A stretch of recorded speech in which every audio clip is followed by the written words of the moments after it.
In my past life, an educated youth from the village fell for me at first sight and pursued me for 3 years, but everyone brainwashed me, saying city folks were just playing around. They claimed he'd dumped me once he returned to the city, that I was just a fling. My parents married me off to the village's wealthy but rough farmer, insisting his simple nature meant he'd treat me right. The educated youth soon married my younger sister. Turned out the rough fellow actually fancied my sister. They locked me up at home as a breeding tool. Meanwhile, my sister followed her educated husband back to the city and became an urban lady. When I suffered difficult labor, my sister refused to take me to the hospital, watch me die in this bed, and tell me the truth of what happened back then. Father tricked the educated youth by promising my hand in marriage, just to secure their union. Sister, you condemned me to this living widowhood all these years. You deserve to die. Her gruff husband cradled her tenderly. I promised I'd never let you suffer the pains of childbirth. When I opened my eyes again, I'd returned to before marrying that brute. Staring at my well-meaning parents and concerned younger sister, I said coldly, I won't go through with this marriage. Nonsense. We've already accepted their betrothal gifts. My father Jingdaong flushed crimson, looking at me with exasperated disappointment. Half the town would kill to marry into the Zhao family. Your old man had to pull every string just to secure this match. Seeing me lower my head in silence, he softened his tone and coaxed gently. Mother took my hand and pleaded earnestly, once you marry Zhao Qinghua, you'll live close by and never want for anything. What more could you ask for? That's right, sis. My mischievous younger sister Jing Lily chimed in. Brother Zhao may look tough, but he's really kind at heart. He'll treat you well. The sight of her innocent face unleashed a flood of memories from my past life, bleeding uncontrollably during my difficult labor. I lay on the filthy bed begging her to take me to the hospital. Jing Lily shook her head while snuggling in my husband's arms, dressed in her fancy Western-style dress. You've condemned me to this living widowhood for years. You deserve to die. Consider it your blessing to carry on the Zhao family lineage. That's when I found out my sister had been sleeping with my husband Zhao Qinghua all along. Zhao Qinghua couldn't bear to see my sister suffer through childbirth, so he made me do it instead. If you think he's so great, why don't you marry him yourself? I turned to Jing Lily. Wasn't she the one who fancied Zhao Qinghua? This time I'd let her have him. Jing Lily's mouth fell open in shock. Jing Chu, what nonsense are you spouting? What's wrong with Zhao Qinghua? The man's tall and strong. His hunting skills alone could keep you living in luxury. Jingdaong slammed the table in fury. I want to marry educated youth Chu. 5. At the mention of educated youth Chu, her parents wore expressions of disbelief. He was nothing like the insular, conservative villagers of Tianhe. 3 years ago, Chu Huaiyu had arrived in Tianhe village as an educated youth, a tall, straight-backed young man with striking good looks, even more handsome than movie stars. Village girls would invent excuses to watch him from the field ridges, but Chu Huaiyu ignored them all. When pestered too much, he'd mercilessly shoo them away. Later when Chu Huaiyu got bitten by a snake while cutting grass, I happened by and saved him. After that, he began openly courting me. He'd often bring me food and daily necessities, help carry firewood, do my laundry, shadowing me whenever I appeared. In this backward mountain village where marriages were solely arranged by parents and matchmakers, his behavior was downright scandalous. His reputation kept getting worse. Everyone warned me not to fall for those smooth-talking city boys, handsome and silver-tongued. That type's always trouble. Just last village over, an educated youth got some girl pregnant but refused to marry her. Poor thing hanged herself. You can tell he's no good just by looking at him. The moment he sees a pretty face, he pounces. The village women always warned me to stay away from him, and even my parents couldn't stand him. Child, have you lost your mind from fever? Mother reached to feel my forehead while father paced the room angrily, hands behind his back. The Zhao family was among the wealthiest in the village, living in a 3-story house. Zhao Qinghua was as strong as an ox, one man doing the work of 3. Chu Huaiyu was an urban youth sent to the countryside, living in a modest village-assigned bungalow, frail-looking and barely able to handle plowing. Seeing this, Jing Lily produced a pocket watch. Sis, that educated youth Chu already promised to marry me. See, this is what he gave me. The sight of this silver pocket watch reminded me of Jing Lily presenting it in my past life, claiming it was Chu Huaiyu's betrothal gift to her. I'd been wavering about accepting the Zhao family's marriage proposal, but hearing this made me believe Chu Huaiyu had truly changed his heart, so I let my parents decide everything. Give it to me. I shoved Jing Lily to the ground, snatched the watch, and bolted outside. Nothing like the obedient, sensible eldest daughter I'd always been. She didn't stop running until reaching the field ridge outside the village, clutching the pocket watch tightly as she cursed her past self's gullibility. Father couldn't bear to part with his eldest daughter.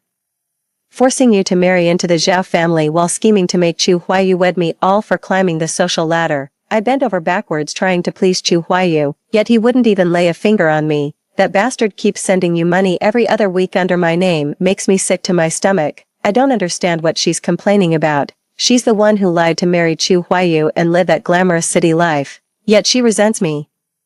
Her sister, who was locked away as a punching bag and breeding machine, sob, I'm sorry. Memories flooded back. My confined life with the Zhao family, my prejudice against Chu Huayu, my sister's cruelty. I crouched in the field ridge and wept uncontrollably. Chu, a man's voice with a hint of northern accent called out. I lifted my head. I saw Chu Huayu standing before me in a crisp white shirt, slightly bent at the waist. What's W? He barely got 2 words out before noticing my sobs grew louder. Flustered, Chu Huayu fumbled for a handkerchief, then hesitated mid-reach when attempting to wipe my tears. He placed the handkerchief in my palm instead. After I wiped my tears, he turned away and asked, Chu, are you crying because you don't want to marry me? If you're unwilling, I'll go tell Uncle Jing right away. Please don't be upset. His voice cracked slightly as he added, I never want to make you cry. The words were barely above a whisper. Hearing his words, I angrily threw my handkerchief at him. That's not it. I refuse to marry Zhao Qinghua. Father insists I wed him. Chu Huayu's eyes widened in shock. How could this be? Did Uncle Jing make a mistake? Wiping my tears, I produced the crumpled pocket watch. Didn't you give this to Jing Lily? She claims it's your betrothal gift. Having weathered life's storms, Chu Huayu was no longer the naive young master. He understood exactly what was happening. He clasped my hand holding the pocket watch and vowed solemnly, You're the only one I want to marry. I asked Uncle Jing to give you this watch because I'd barely seen you lately. My eyes welled up again. My family had been arranging matches lately, forbidding me from wandering about and especially from seeing Chu Huayu, saying villagers would gossip. I deliberately avoided him, which gave Jing Lily the opening she needed. Let's get our marriage license, I declared with clenched fists. Villagers only held banquets for weddings, completely unaware of legal registration. In my past life, she'd never registered with Zhao Qinghua, allowing Jing Lily to usurp her position. Chu Huayu froze, though he'd pursued me for years. Our conservative village norms and my constant evasions left him uncertain. He thought I disliked him. Chu, are you serious? His voice trembled slightly. Wait for me at the village entrance tomorrow morning. I'm going back to steal the household register. The moment I finished speaking, Chu Huayu pulled me into a tight embrace. I immediately glanced around. How could he be so reckless? Thank you, Jing Chu. The scent of soap from him drifted toward me with the breeze. By the time I got home through the back door, it was already dark. My mother, Li Wenxiu, was slaughtering a chicken in the backyard while Jing Lily, as usual, pestered her. Mom, what should we do? If sister doesn't marry him soon, Zhao Qinghua will surely come for her. He's so burly. I don't want to marry him, Jing Lily said anxiously. Li Wenxiu plucked chicken feathers while muttering, serves you right for stringing him along, thinking you can just marry some city slicker now. That's not how it works. Jing Lily pouted. Who knew he'd be so clingy? She'd only flirted with Zhao Qinghua out of jealousy, wanting someone to dote on her like they did her sister, and maybe lend a hand with chores. Li Wenxiu sighed heavily. We can't bear the thought of Danu moving far away either. Having her nearby means someone to care for us in our old age. Your sister's easily swayed. Give her extra chicken later and sweet-talk her. She'll come around. I bit my lip hard to stifle any sound. All my childhood obedience and filial piety earned me no extra affection. Instead, they schemed to keep me in the village as their lifelong caretaker. My lazy sister could always get mother's help just by whining. At dinner, Li Wenxiu piled both chicken drumsticks onto my plate. Once married, you'll belong to another family. Lucky the Zhaos live nearby, visit often. In my past life I married Zhao Qinghua, and they'd summon me back home whenever they needed help. They constantly took from the Zhao family's coffers to fund my brother's wedding expenses. With each demand, my standing in the Zhao household diminished. When I was in labor, they couldn't even be bothered to come, too busy harvesting crops. They never cared whether I lived or died. I ate the chicken leg without a word, thinking I'd given in. They all beamed with delight. In the dead of night, I sneaked into my parents' room and stole the household register from their wardrobe. I also found $50 and 3 packs of candy wrapped in red paper, stashed beneath the clothes. This must be the Zhao family's betrothal gifts. Might as well take these along too. After packing everything into a cloth bundle, at dawn, I went to knock on Zhao Qinghua's door in the village. Who's there? Zhao Qinghua stood in a black tank top, his sun-bronzed muscles straining against the fabric. His prominent brow ridges and sunken eyes gave him an intimidating look. Seeing him, I instinctively shrank back. What brings you here? Can't even wait till the wedding to come running. Zhao Qingguo's words dripped with sarcasm as he let me in, then brought out freshly boiled corn from the kitchen, probably his breakfast. Don't go chatting with men casually anymore. What you did with those educated youths back then won't fly. Zhao Qingguo already saw himself as her husband. Last lifetime he'd said the same thing, first forbidding her from speaking to men after marriage, then banning public appearances until she couldn't even tend the fields. I can damn well provide for you. Stay put at home and wait for me. I placed $50 and a bag of candy on the table, speaking up before he could frown. Let's call off the engagement. Zhao Qingguo snapped the corn cob in his hands, snarling through gritted teeth. What the hell did you just say? My brow furrowed. Here we go again. He'd spew venom the moment things didn't go his way. Trembling with fear, I shut my eyes and blurted out, my sister adores you. She says you're capable and kind, the perfect husband material. As her elder sister, I can't possibly compete with her. I poured out all the arguments Xing Lili had persuaded me within one breath. Zhao Qingguo stared at me without blinking. Are you out of your mind with joy? In our past life, I never knew what Xing Lili said to him that made him abandon the marriage proposal and obediently marry me as his parents arranged. 5. Now that he knows how deeply Xing Lili cares for him, he'll surely come demanding her hand. Don't you dare regret this. After a long silence, he hissed through clenched teeth before shoving me out the door. Just outside the Zhao family courtyard, I saw Chu Huayu standing expressionless beneath the tree. I went over and took his hand. I just came to return the betrothal gifts to him. Don't be upset. Chu Huayu's ears turned crimson. I'm not upset, blushing just from holding hands. And he calls himself a cosmopolitan city dweller. He pedaled me to town on his bicycle, then suddenly stopped right at the civil registry office entrance. Chu, we can turn back if you're having second thoughts, he said, yet kept holding my hand tightly. I shook my head. A person's true feelings are shown through actions, not others' words. The villagers called Chu Huayu a flirt who lacked restraint, but no one ever saw him messing around with other girls. He pursued me for 3 years, yet never even dared to hold my hand. In my past life, after I got married, he never bothered me again. I only found out the truth on my deathbed. The monthly allowance I received was secretly sent under Xing Lili's name, his way of ensuring I was taken care of. After getting our marriage certificate, Chu Huayu took mine and kept it close to his heart, insisting on safeguarding it personally. Then he took me to the market, buying me dresses, vanishing cream, sesame candy, and to my growing bewilderment, even a radio. Chu Huayu said, we're not eloping. These are betrothal gifts for your family. When we returned to the Xing household laden with packages, half the village seemed gathered at our doorstep. There, astonishingly, lay 100-pound wild boar, finally getting to toast to Xiao Zhao's wedding. Ha ha ha, I told you all ages ago the Zhao family was marrying the Xing's daughter, but nobody believed me. Chu's such a handsome and sensible lad, they're actually well matched. They were all just here for the show, thinking Zhao Qingguo came to propose to me. Just then, someone turned around and gaped at seeing me holding hands with Chu Huayu. What's going on? Since when did she get involved with that educated youth Chu? Shameless behavior in broad daylight. Xing Lili was in the crowd too. She rushed over and pulled me home, saying, sis, come quick.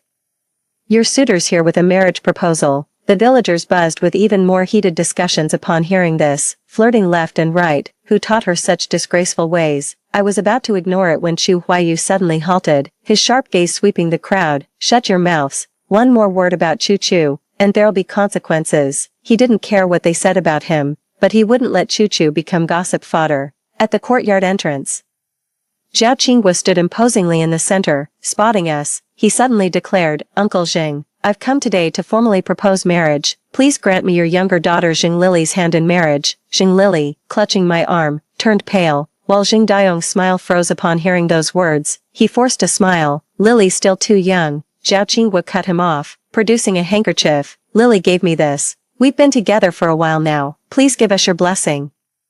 Uncle Xing, he turned to Lily beside me. Isn't that right, Lily? Lily was too frightened to speak, only managing a timid nod. Everyone was stunned. Wasn't the Zhao family supposed to be interested in Xing Chu? Turns out these two had history all along. Xing Dayong remained silent for a long while as Chu Huayu approached carrying armfuls of gifts. Uncle Xing, I'm here to propose too. I want to marry Chu. Xing Dayong flushed crimson when his double dealing was exposed. Refusing to even look at him, Chu Huayu remained unruffled, smiling as he said, You clearly promised me I could be with Chu. Yet you gave my pocket watch to Jing Lily and arranged her marriage to another man. How do you explain this? Now the onlookers finally understood what was going on. 5. The way people looked at Jing Daong changed completely. My father had always had a sterling reputation in the village, often being called upon to mediate disputes. How dare they attempt a marriage scam? Seeing the awkward tension, Li Wenxiu stepped in to mediate. Oh, come now. It's all just a misunderstanding. Qinghua will marry Lily, and Chu Jiqing will marry Chu Chu. That settles it. At this point, Jing Daong had no choice but to agree. After everyone left, Jing Lily clung to Li Wenxiu and wailed uncontrollably, while everyone was busy comforting her. I quietly slipped the household register back in place. Jing Chu Chu. You must be so proud to marry a city boy. Jing Lily spat venomously at bedtime, shedding her usual sweet younger sister persona. Did you take the pocket watch because you want to marry Chu Huayu? I asked calmly. Didn't she claim in her past life that marrying him was beneath her? What's so special about him? He only likes you because he hasn't met me yet. If I married him, he'd definitely fall for me. Jing Lily shrieked hysterically. She was the one who wanted to marry Chu Huayu. But he never loved her, not even a proper marital life, so she crawled back to Zhao Qinghua and ended up resenting me, wanting to have your cake and eat it too. Ha, good luck making Zhao Qinghua love you, if she can handle the consequences. We held wedding banquets back to back. Since Zhao was a skilled hunter, we served 10 tables with 2 or 3 meat dishes each, though villagers gossiped about them. Stuffing themselves at such feasts left them too ashamed to talk. Chu Huayu originally wanted to throw a more lavish banquet, but I stopped him. Those people badmouth you every day, they don't deserve anything fancy, better save that money for me to spend instead. Unable to change my mind, he eventually settled for a standard village-level feast, but he promised, I'll make it up to you with the grandest wedding. On the wedding night, I moved into Chu Huayu's modest intellectual youth apartment, a 2-bedroom unit, compact yet impeccably tidy. Featuring a floor-to-ceiling bookshelf and a vanity table, fresh decorations were everywhere. The vanity brimmed with the latest perfumed creams and jewelry every young woman coveted. Brand new towels, toothbrushes, and wash basins are all prepared. After washing up, Chu Huayu took out a wooden box from the cabinet and placed its contents one by one into my hands. This is my educated youth allowance. I've been saving it since the day I met you. And all these food ration coupons from my father, they're all yours. I took the thick stack of cash and food stamps. Who knew he was this well off, counting roughly 500 yuan, enough to support a family of 5 for 2 years. I know what the villagers say about me, but I swear I'll never leave your side in this lifetime. I'll give you nothing but the best. Chu Huayu's eyes sparkled like stars. I believe you. After turning off the lights, I trembled uncontrollably at the memory of that excruciating pain from my past life. It's all right. Don't be afraid, Chu Chu. You're absolutely beautiful. Without any coercion, Chu Huayu whispered comforting words and gently kissed me with tender patience. Waking up the next morning, I felt completely refreshed without any discomfort. Who knew intimacy could feel this good? I could feel my cheeks burning. Morning, sweetheart. Breakfast's ready. Chu Huayu had brought meat buns from his unit and made vegetable congee himself. I ate to my heart's content. After Chu Huayu left for work, Jing Lily barged in unannounced. Her cheeks flushed as she limped along. TSK, living in this dump. Pathetic. Her eyes swept across the room, flashing with envy at the pearwood vanity before twisting into smug satisfaction. Our main house has rooms to spare. This hovel's smaller than my bedroom. Oh, the Zhao estate was spacious all right, but cluttered with firewood and hunting trophies, an eyesore through and through. Big, would you still think it's spacious when confined to just those 3 floors? Zhao Qinghua sweated constantly but hated bathing. Any reminder would land you dragged onto his bed. Dare to look down on me. 5. Noticing my indifference, Jing Lily raised her voice. I eat meat every meal now without farming. Once Chu Huayu returns to the city, he'll dump you. Just wait and regret it. Congratulations, I said while cracking sunflower seeds, pointing at the bruises on her arms and neck. What's going on? Jing Lily's face turned beet red. What do you know? This is what marital bliss looks like. Looks more like she got beaten. Zhao Qinghua had always been brutish, never considering his wife's feelings. Seeing I wasn't fawning over her like the other women, Jing Lily slammed the door and stormed off. It's me, since childhood. Everyone warned that married life would be harder than being single. To brace for hardship, even in my past life when Zhao Qinghua spared me from field work, the endless housework of cooking and laundry was still envied by others. Only after marrying Chu Huayu did I discover men could actually do household chores. After lying around for over half a month, I felt completely lethargic and wanted to find something to do. Glancing at Chu Huayu who was reading, I tentatively asked, Could I go work in the fields to earn work points, eat up? He rested the pen against his forehead, frowning. My heart sank. Did he also think I shouldn't leave the house? Honey, do you want to go back to school? There's a school in our village, but most kids quit after elementary to help with farm work and earn work points. Few took studies seriously. That was my story too, when the new policy encouraged people to return to school. My parents refused. They said it'd be shameful for someone my age to sit in class with children. Now that college entrance exams are back, anyone can go to university. If Choo-Choo wants to study, I'll send you to school. Whatever you don't understand, I'll teach you. Or maybe we could learn some other trade. Cutting grass will blister your hands. Carrying vegetables will bruise your shoulders. I can't bear to see that happen to you. I voiced my concern. Wouldn't I look ridiculous going to school at my age? Chu Huayu chuckled softly. How could that be? Reading cultivates wisdom, and someone as bright as Choo-Choo will surely excel in her studies. After that day, I began carrying the school bag Chu Huayu prepared for me to class. Teacher Han at school was also an educated youth sent to the countryside. Since female students were rare, she took great care in teaching me. Xingdamii, why haven't I seen your sister lately? Is she expecting? On my way home from school, I was stopped by a group of aunties. I don't know, said Jing Lily, who always loved mingling with crowds, especially after getting married, but lately, she's completely vanished. One guess, Zhao Qinghua must have locked her up at home. I saw Jing Lily again 3 days later, noticing she'd become timid around men, her whole demeanor turning somewhat meek and submissive. She also started making frequent trips back to her parents' home. What's more, she kept dropping by my place unannounced, saying she missed me, even letting herself in when nobody was home. I barely had time to spare her any attention, between rushing to classes daily and being quizzed by teacher Chu on coursework before bed, a happy dilemma. One day during math class, the classroom suddenly erupted with excitement. Hurry, they say there's a car in the village. You mean those four-wheeled machines from the movies? Go grab your seats now. The teacher didn't stop them, letting them go freely. As soon as I stepped out of the classroom, I saw Chu Huayu standing bathed in sunlight with a radiant smile. Our ride's here, honey, would you come back with me? He took my hand with practiced ease, our fingers interlacing tightly. Absolutely. Goodbye, Tianhe Village, the place that trapped me for a lifetime. Chu Huayu only grabbed his ID, my books, and cash before heading straight to the village entrance. We haven't packed the bed sheets and clothes yet. We've got spare bedding at home, and we'll buy you new clothes. Plenty of styles to choose from. They'll look lovely on you. The villagers had already heard Chu Huayu was the son of a high-ranking official from City B, who'd specially sent a car to fetch him. The entire village came to see us off, with no trace of their previous resentment toward Chu Huayu. My daughter, you can't leave. What will your father and I do without you? Li Wenxiu suddenly rushed over and grabbed me tightly by the arms. Chu Huayu frowned. Mother-in-law, what do you mean by this? Are you asking us to live apart? Li Wenxiu wiped her tears and choked out. We truly can't bear to see you go. After your husband leaves, just move back home like before. Have him send some living expenses each month. That'll be enough. His father's a high-ranking official. They can spare that petty cash. I gave a cold laugh and forcibly pried her hand away. He turned to look at his father Xingdaon behind him, just like before, getting up before dawn to cook for you, feeding chickens and ducks every day, working the fields to take care of the whole family. Now you even demand living expenses, or else it's freeloading. Could you be any more shameless? Xingdaon glared furiously. Ungrateful brat. How dare you speak to your father like that? He swung a slap at me, but Chu Huayu caught and shoved his hand away.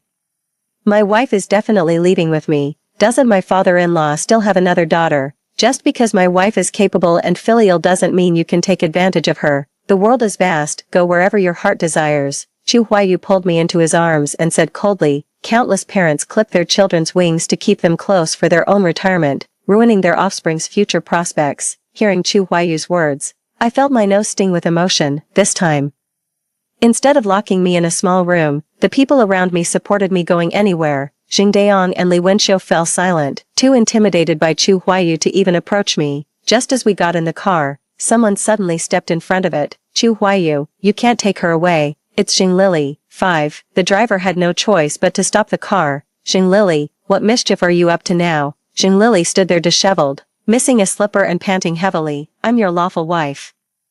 You must take me with you. Those words sent shockwaves through the crowd. The villagers began whispering among themselves. Wasn't she his sister-in-law? How come she's claiming to be Chu Jiqing's wife now? What kind of law is that? Since when does the law dictate who gets to be someone's wife? clearly just trying to live the high life in the city, stealing her own sister's man. If you ask me, take them both and have the best of both worlds.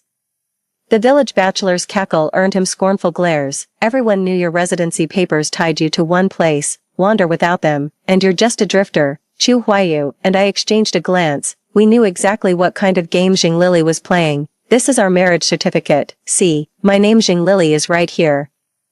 Jing Lily eagerly unfolded the marriage document in her hands. What's this? I pretended not to understand. Jing Lily smirked triumphantly. Country bumpkin doesn't know. The captain's wife said this legally binds us, neither can abandon the other, or it's against the law. She's always gossiping with the squad leader's wife, probably teaching her how to keep a man on a leash. Little did we know she'd use those tricks to steal someone else's husband. Jing Chu Chu.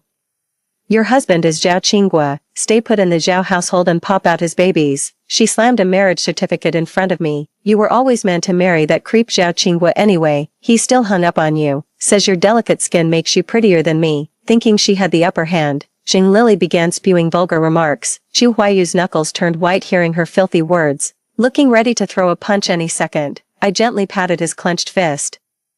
And only then did Chu Huayu regain his composure. She pulled out the still pristine marriage certificate from her clutch bag. Chu Chu and I registered 6 months ago. Yours doesn't count. When Jing Lily saw mine and Chu Huayu's names on it, she shrieked. I had this reissued at the registry with my household register. How can it not count? I raised an eyebrow at this. No wonder she'd been visiting so often. She was after our identification documents.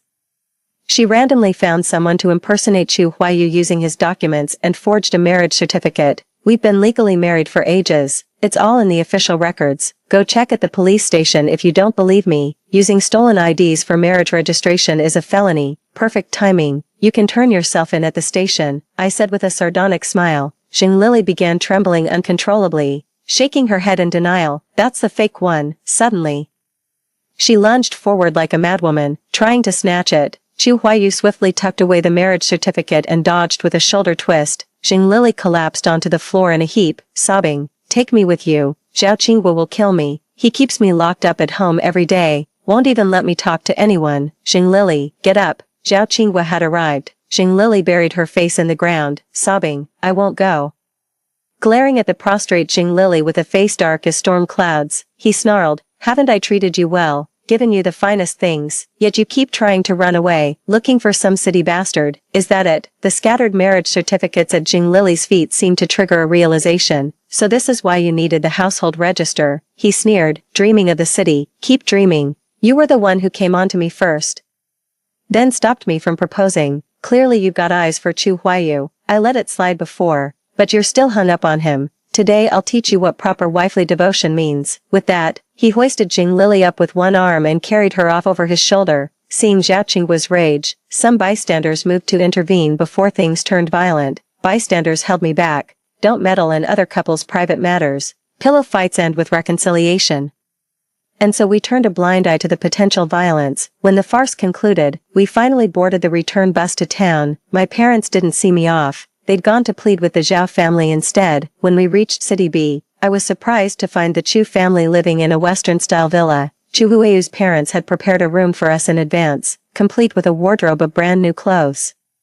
His mother didn't look down on my rural background at all. She took my hand and patiently showed me how to use all those unfamiliar appliances. Water just flows by turning the tap. No more hauling buckets from the well. The electric lights are so beautiful and bright. They light up the night like daytime. That night, despite expecting insomnia, I had the most restful sleep of my life on that soft mattress. We held a city wedding wearing a Western-style gown. I worried it'd seem too revealing. But everyone complimented me instead. The bride looks absolutely stunning. Chu must have done 8 lifetimes worth of good deeds. Chu's not even 20 yet. Chu better treat her right. After adjusting to city life, I officially started high school. The school has students of all ages, even 30-year-olds, with many girls attending as well. 5 boys and girls sat together without separation, everyone mingling and having fun. I made lots of friends. After school, Chu Huayu would still help me with homework, patiently explaining each problem. He told me to study hard for the college entrance exam next year, saying university life would be much more fun than high school. Watching Chu Huayu stay up late helping me organize study materials and plan for college after finishing his own work, I asked, "Aren't you worried I might meet someone else when I go to college, honey?" After being in the city this long, I've learned many students date during school, some even seeing other people despite being married. Would you? Chu Huayu booped my nose playfully. Of course not. You're the best. No one compares to you. I don't even talk to male classmates. Chu Huayu said earnestly. Chu, you're absolutely allowed to speak with male classmates. I love you, and I trust you love me too. You wouldn't leave me for just anyone. Don't compromise yourself for my sake. My nose stung again. This is what real love means. Helping someone grow and become stronger. It's not about locking someone away or cutting them off from the world. In the summer of my third year back in the city, I got accepted into the literature program at a local university. Not long after starting school, I got a letter from my parents. They said Jing Lily had a baby before the new year. But Zhao Qinghua still beats her regularly. She's covered in bruises and can barely take care of herself. They're getting old with no one to look after them, so they want to move to the city with me. Must be my college acceptance news reached the village, and with the policy changes, they've started dreaming again. I didn't write back, just sent some money to Jing Lily instead, let her decide whether to leave or not. Their letter got me thinking, why haven't I gotten pregnant after 4 years? That night, I sat on the bed staring seriously at Chu Huayu. What's with that look? Doubting my abilities. He turned his head, fingers brushing my earlobe. Not at all, though Chu Huayu was always gentle and never hurt me. Sometimes the pleasure became almost unbearable. Even the gentlest touch can carry unshakable resolve. Noticing my expression, Chu Huayu patted my back with a smile and explained patiently, you're still young with studies to complete. There's no hurry for children, so that's how it is. Or is Chu wanting a baby now? He asked softly, meeting only silence as I looked down. Because I'd suddenly fallen asleep. That night I had a dream. In the dream, Jing Lily and Chu Huayu still lived in the Chu family home after returning to the city, but remained separated. Jing Lily would frequently show up at his workplace, demanding this and that. When Chu Huayu suggested sending her to school, Jing Lily accused him of looking down on her lack of education and threw a tantrum. Their relationship grew even more strained until Jing Lily rekindled her old flame with Zhao Qinghua during a Lunar New Year visit to her parents' home. I was already pregnant at the time when Zhao Qinghua carried on his passionate affair with her in the cornfield, completely lost to the world. In my dreams, I remained blissfully unaware. I kept thanking my sister for regularly sending money and gifts from the city, never realizing they all came from Chu Huayu. After the fatal childbirth, Chu Huayu rushed back to Tianhe village, defying all social norms. He desperately retrieved my corpse and had it examined at the hospital. The autopsy revealed I hadn't died from natural complications. Someone had deliberately cut me open, causing fatal hemorrhaging. Jing Lily and Zhao Qinghua were convicted of murder and sent to prison. Chu Huayu erected a memorial stone for me in City B, inscribed with, "To my beloved Chu." He wept bitterly before the grave. I shouldn't have stayed away just because Jing Lily claimed you hated me. When Chu Huayu realized he'd been deceived years ago, he wanted to take it back, until Jing Lily produced the pocket watch, claiming I'd given it to her to help shake him off. That's why he married Lily Jing. Just to stop me from worrying. I should have taken you with me. This is all my fault. Chu, you saved my life back then. Now it's my turn to repay you. A torrential rain poured from the sky, Chu Huayu's blood staining the rainwater crimson. I desperately wanted to staunch his wounds, yet my limbs refused to obey. I awoke sobbing to the sound of Chu Huayu's voice, smooth as polished jade. Why the tears? Did you have a nightmare? Hush now. Dreams aren't real. Wrapping my arms around him, the scorching heat of his body finally convinced me he was truly alive. Thank God we're both still breathing. Honey, what would you do if something happened to me? Chu Huayu chuckled. So that's the kind of dream you were having. If you're gone, I'll find a new girlfriend and give all your pretty jewelry to someone else. No way. I stopped crying instantly and started pounding on him. Chu Huayu grinned sheepishly in apology, his eyes dark with determination. He would never leave Chu alone. Take good care of yourself and live to be 100. Alright. Story 2, Chapter 1. After failing the college entrance exam, Su Hanyu became Shenlin's devoted wife for 40 years. She tended to her mother-in-law, raised Shen's siblings, and cared for their children, sacrificing her health to maintain the picture-perfect family others admired. Yet Shenlin's dying wish was to bar her from his funeral, fearing she'd disrupt his journey through the cycle of rebirth. His estate was split equally between their children and the unrequited love he'd cherished for half a lifetime. All that remained for Su Hanyu was a brief letter. It turned out he had stolen her college acceptance letter to fulfill his White Moonlight's university dream, ruining Su Hanyu's entire life. Su Hanyu broke down in hysterics, weeping and demanding answers, only to be rejected by her own children. You only got that acceptance letter by sheer luck. how could you ever compare to Aunt Lynn's capabilities? Not to mention Dad and Aunt Lynn loved each other for 40 years without living together. That alone has spared you enough dignity. If you embarrass Aunt Lynn again, don't blame us for dumping you in the countryside to fend for yourself. Suhanyu was literally angered to death, only to open her eyes again, back in her college entrance exam year. For that stolen college admission letter, I've repaid every debt with these 40 years. Back then, her acceptance letter was still in the mail. And Suhanyu's life had only just begun. In the late autumn of 2018, the solemn memorial hall was filled with mourning flowers. The crowd comforted the woman wearing white funeral attire with a white flower in her hair, while silently mourning the youngest chief official in the portrait. Suddenly, a hoarse shout of anger came from outside the door. I'm Shinlin's wife of 40 years, why won't you let me attend the funeral? Suhanyu shoved past the guards. Freezing in her tracks the moment she barged into the mourning hall and recognized the woman standing at its center. Lin Yu, what are you doing here? Why would this woman who'd monopolized her husband for 40 years now dare to usurp even this final sanctuary meant for his widow? Before Lin Yu could respond, Shin Tsung and Shin Yu rushed forward in unison, roughly pushing Suhanyu away. Mom, haven't you made enough of a scene? This was Dad's dying wish.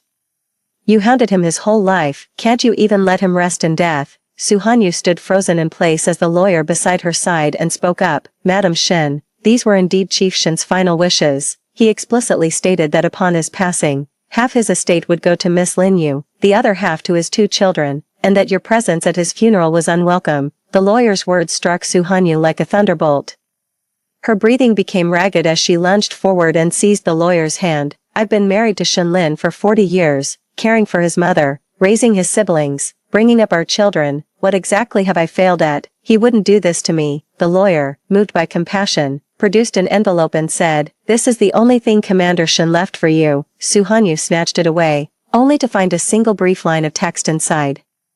The familiar handwriting hit her like a sledgehammer, leaving her dizzy and gasping for air. 40 years ago, the absence of this admission letter made her believe she'd failed the college entrance exam, forcing her into an unwilling marriage with Shinlin. Over the years, Lin Yu lorded it over her. Her children scorned her lack of education, and even strangers freely mocked her over this matter. All these years of grievances and injustice, she never had to endure them in the first place. Rage surged through her as she lunged at Lin Yu uncontrollably, only to be shoved away by the ever-vigilant siblings Shin Tsung and Shin Yu. You're still defending her. Do you even know she stole my college admission letter back then? Before Suhanyu could finish, Shin Tsung cut her off abruptly. Just an admission letter. Haven't you had enough years as the commander's wife? Dad and Aunt Lynn were meant to be together. It's because of your interference they've been apart all these years.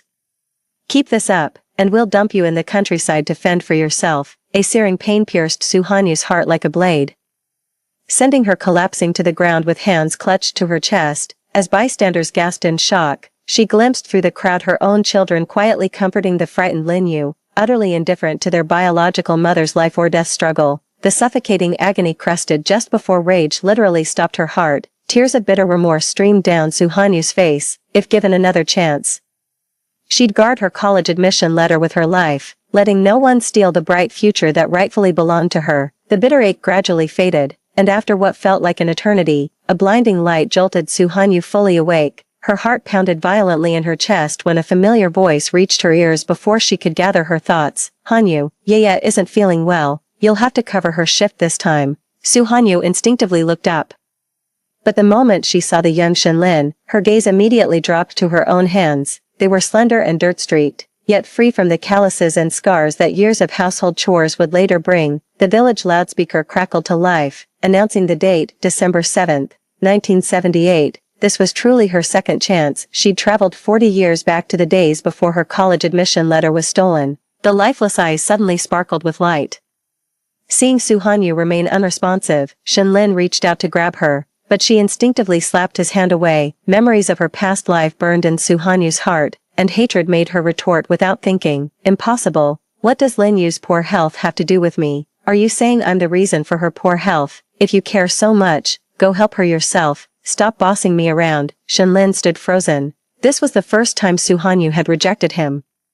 A vague premonition crept in, as if something precious was slipping away. With those words, Suhanyu turned to leave, only for Shinlin to block her path. Suhanyu. Before Shinlin could finish, Suhanyu suddenly shouted, "Help, there's a pervert here. Panicking, Shenlin reached to cover Su Hanyu's mouth, only to get his hand bitten hard. The arriving villagers immediately struck Shenlin with a stick upon seeing the scene. Seizing the opportunity, Su Hanyu dodged Shenlin and took cover behind Aunt Wang. For that stolen college admission letter, I've repaid every debt with these 40 years. It was only then that everyone finally got a clear look at the two of them. Hanyu, Xiaolin, what are you two doing here? Su Hanyu took the initiative, grabbing Aunt Wang's hand while feigning grievance. Aunt Wang, Shenlin said Lin Yu is unwell and forced me to do her chores. When I refused, he threatened to harass me into compliance.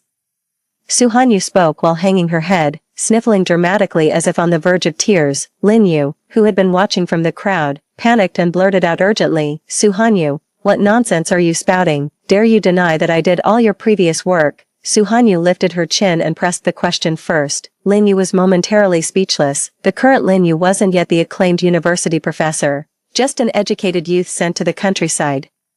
If reports got out about a sent-down youth putting on airs and refusing labor, her chances of returning to the city would dwindle further. Shenlin never expected Su Hanyu to expose these matters so bluntly, and immediately shot her a venomous glare. Su Hanyu, what nonsense are you spouting? It was clearly your own initiative to help, and now you're trying to shift the blame onto Comrade Lin. Hearing this, Su Hanyu found this situation even more ironic. If I volunteered to help, why is it that I never lifted a finger before, but suddenly became helpful the moment you returned? You left me no choice. Go ahead and dote on Lin Yu all you want. Call off our wedding then. You're free to pamper whoever catches your fancy. Watching them rendered speechless, Su Hanyu felt a savage satisfaction coursing through her. They ruined her life in the past, but this time she won't repeat the same mistake. Better to call off this engagement outright. Just then, a stern reprimand rang out unexpectedly. You insolent fool, watch your tongue. The crowd turned to see Su's father and mother arriving together. Seeing Su's father, Shenlin immediately gained confidence, his expression visibly relaxing. Uncle Su. Su's father gave Shenlin an approving nod before turning a stern gaze towards Su Hanyu. Xiao Lin serves in the military.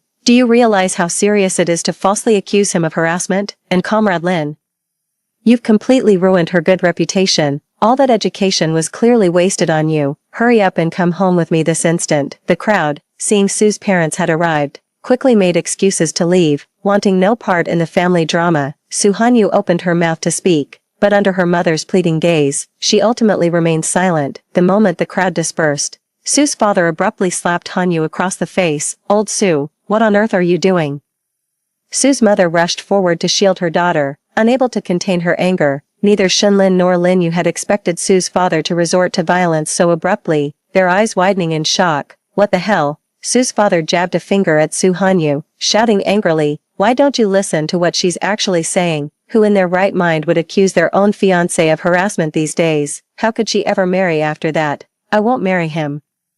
The mere mention of marrying Shenlin made Su Hanyu visibly agitated. We had a deal. If I got into college, I wouldn't have to marry Shenlin. The college entrance exams just ended. The acceptance letters aren't even out yet. How dare you assume I failed, Mr. Su's face flushed with rage as he raised his hand, but Mrs. Su quickly intervened to stop him. Shenlin frowned, though he agreed that Su Hanyu's disobedience deserved some discipline. That slap just now was enough. Any more might make him resent me. With that thought, I spoke up. Uncle Su, I believe Hanyu simply misunderstood my relationship with Comrade Lin. Let me properly explain things to Hanyu. Just as Father Su was about to nod in agreement, Hanyu reacted even more intensely. Nothing to talk about. I will absolutely get into university. I'd never marry you. As for you, marry whoever you want. Before anyone could react, Su Hanyu bolted straight toward home. Suyu's momentary defiance earned her father's disciplinary punishment. With a creak, Madame Su carefully pushed open the door, carrying freshly ground herbal paste to Su Hanyu's bedside. Her heart ached at the sight of the purple bruises on her daughter's arms. Chapter 2. Why must you be so stubborn? You know exactly why your father insists on your marriage to Shenlin. He could see Shenlin was a good kid too. Su Hanyu lay on the bed, her voice hoarse as she spoke. Just because Shenlin's so perfect in his eyes, he thinks I'm never good enough. Su's father and Shen's father grew up together, as close as brothers. During a flash flood, Mr. Su barely survived by clinging to a tree trunk, while Mr. Shen tragically lost the use of both legs. With Mr. Shen disabled and medical bills piling up, the Shen family's savings were soon depleted. Racked with guilt for failing to save Mr. Shen, Mr. Su proposed a marriage alliance between their families to make amends. Only upon his father's deathbed plea did Mr. Su relent. The engagement would be void if Su Hanyu got into college, with all financial support to come solely from him. In her past life, she mistakenly believed she had failed the college entrance exam and was forced to marry Shenlin, yet after marriage, she watched helplessly as Shenlin carried on with Lin Yu, weeping, raging, even contemplating divorce. Each time she broke down in anguish, her father Su would dismiss her with a single flippant remark, "Failing the exam was your fate." The weight of fate crushed Su Hanyu her entire life. Only in her dying moments did she realize this wasn't the destiny she was meant to have. When heaven granted her a second chance, she vowed to rewrite the ending of her past life. At dawn the next day, Su Hanyu rushed to the village courier station despite her unhealed injuries. When Uncle Lee said there were no letters for her, a flicker of disappointment crossed Su Hanyu's face before she hastily pressed the pastries from her robe into his hands. "Uncle Lee, could you please keep an eye out for me? If any mail arrives for me, please don't give it to anyone else but me." "Alright." Though puzzled, Uncle Lee nodded in agreement. Su Hanyu remembered the admission letters would be sent out soon, unsure how Shenlin had intercepted hers in her past life. She could only take extra precautions to prevent history from repeating. Having finally resolved this pressing matter, Su Hanyu let out a sigh of relief, only to turn around and find Shenlin watching her from a distance. "Hanyu, what brings you to Uncle Lee's place?" Su Hanyu turned her head away and retorted sarcastically, "What I do is none of your business. Instead of wasting time, you'd better check if Lin Yu can finish her tasks. Or she'll get another public reprimand. That'd break your heart, wouldn't it?" Shenlin's expression turned icy as she rebuked Su Hanyu sharply. "Hanyu, how many times must I tell you? Lin Yu's father saved my life once. I'm just repaying the debt. Why can't you understand me? There's absolutely nothing improper between us. Our relationship is completely innocent. I'll definitely marry you when the time comes." Su Hanyu had heard such sanctimonious words countless times before.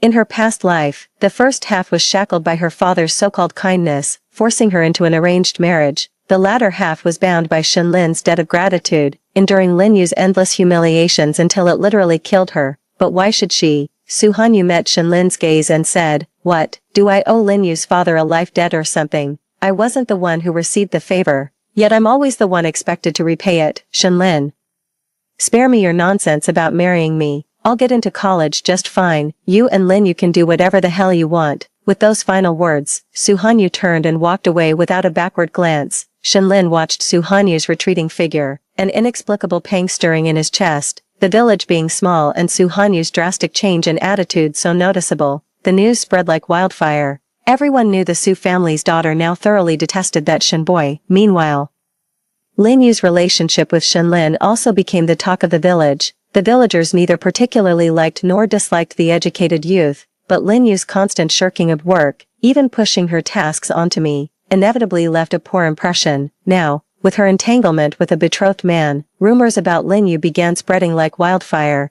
Despite Lin Yu's repeated explanations, Shenlin's obvious favoritism toward her made the villagers naturally skeptical. Su Hanyu paid no mind to these matters. As the day of the acceptance letter drew nearer, she had to stay on high alert. Little did she expect that the first to seek her out wouldn't be Shenlin, but Lin Yu. "Su Hanyu, I need to talk to you." Seeing Lin Yu's troubled expression, Su Hanyu scoffed. Why won't Shenlin come to see me anymore? How could he just abandon the daughter of his lifesaver, after decades of acquaintance in their past lives?